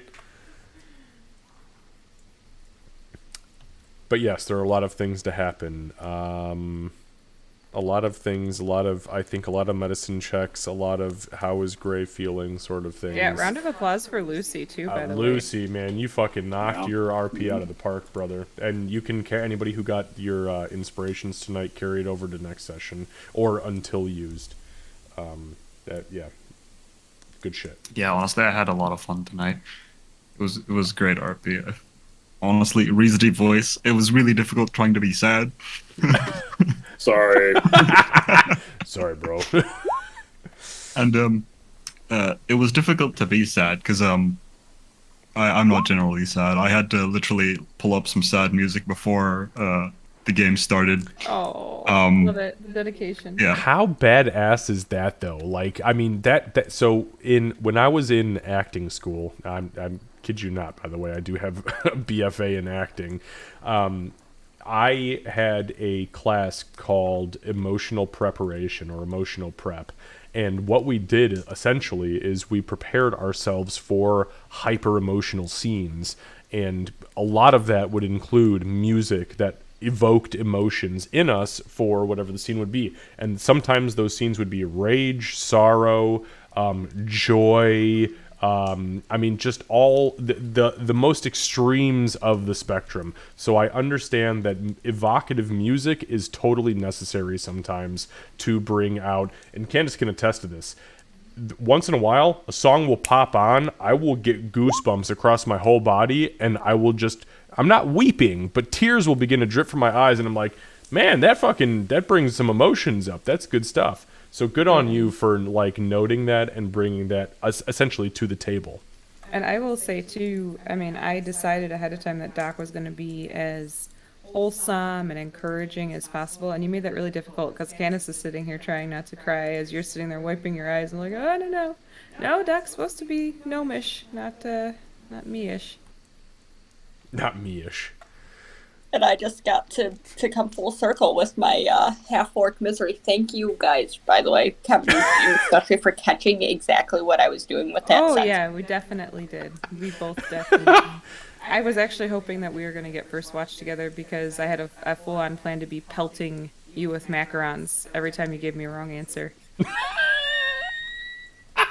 Stop feeding me gnomish macarons, bitch. I can only shit so much in a day. She's gonna be like, go ahead. And Kat, honestly, thank you so much for the RP with you as well. I feel like that was my personal favorite, especially in the cave. Yeah. Good session, guys. Thank you. It's good stuff, man. Yeah, great job, everybody. I have Great job absolutely... to everyone except for Great Granddad because Because fuck him right now. It is fuck great granddad o'clock. Hell yeah. All right, on that note, guys, we'll go ahead and end it here for tonight, and then we'll be back next Sunday for more of this and a conversation potentially with Xavier, which should be interesting considering some fucking dude from outer space called him out. So Yeah, these last fun. sessions, Space everyone's bro. getting called out. Yeah, right, exactly. Yeah, he just like, Xavier.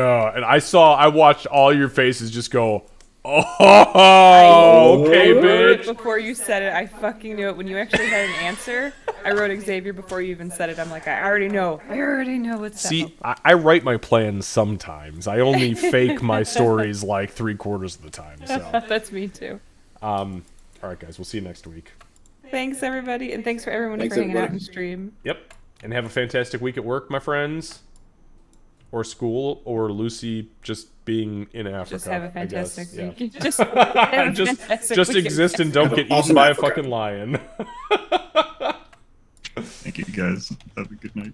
All right, friends, we are going to Night, raid everybody. Let's see. You know what? No, we're going to raid Maya Fuji tonight. Yeah, we're going to raid Maya Fuji. am I? Because they are playing fucking Final Fantasy, and that is excellent. FUGI311. All right. This has been an excellent session, my friends. Thank you all so much for hanging out. We're going to raid Maya Fuji for the evening, and then we'll be back on Tuesday for Candace's Crochet and Chill. I think tomorrow night, Candace and I are going to take the night off and just play our Baldur's Gate games by ourselves, maybe for a few hours, maybe just spend the night with each other. We'll see what happens. And then Wednesday and Thursday, I think, are going to be kind of dud for us as well. Maybe on Thursday we'll stream again. We'll kind of see how the week goes because the kids are back in school and we got all sorts of. It's been very busy. So, without further ado, though, let's go ahead and dive into. Let's go ahead and dive into Maya Fuji. Epilepsy warning. Oh shit. Yeah, it's For Final Fantasy IV, really? Oh, it's FF4 randos. That's right. It's because it's randomized. Okay, here we go, my friends, and thank you so much for hanging out. Love you guys. Bye bye.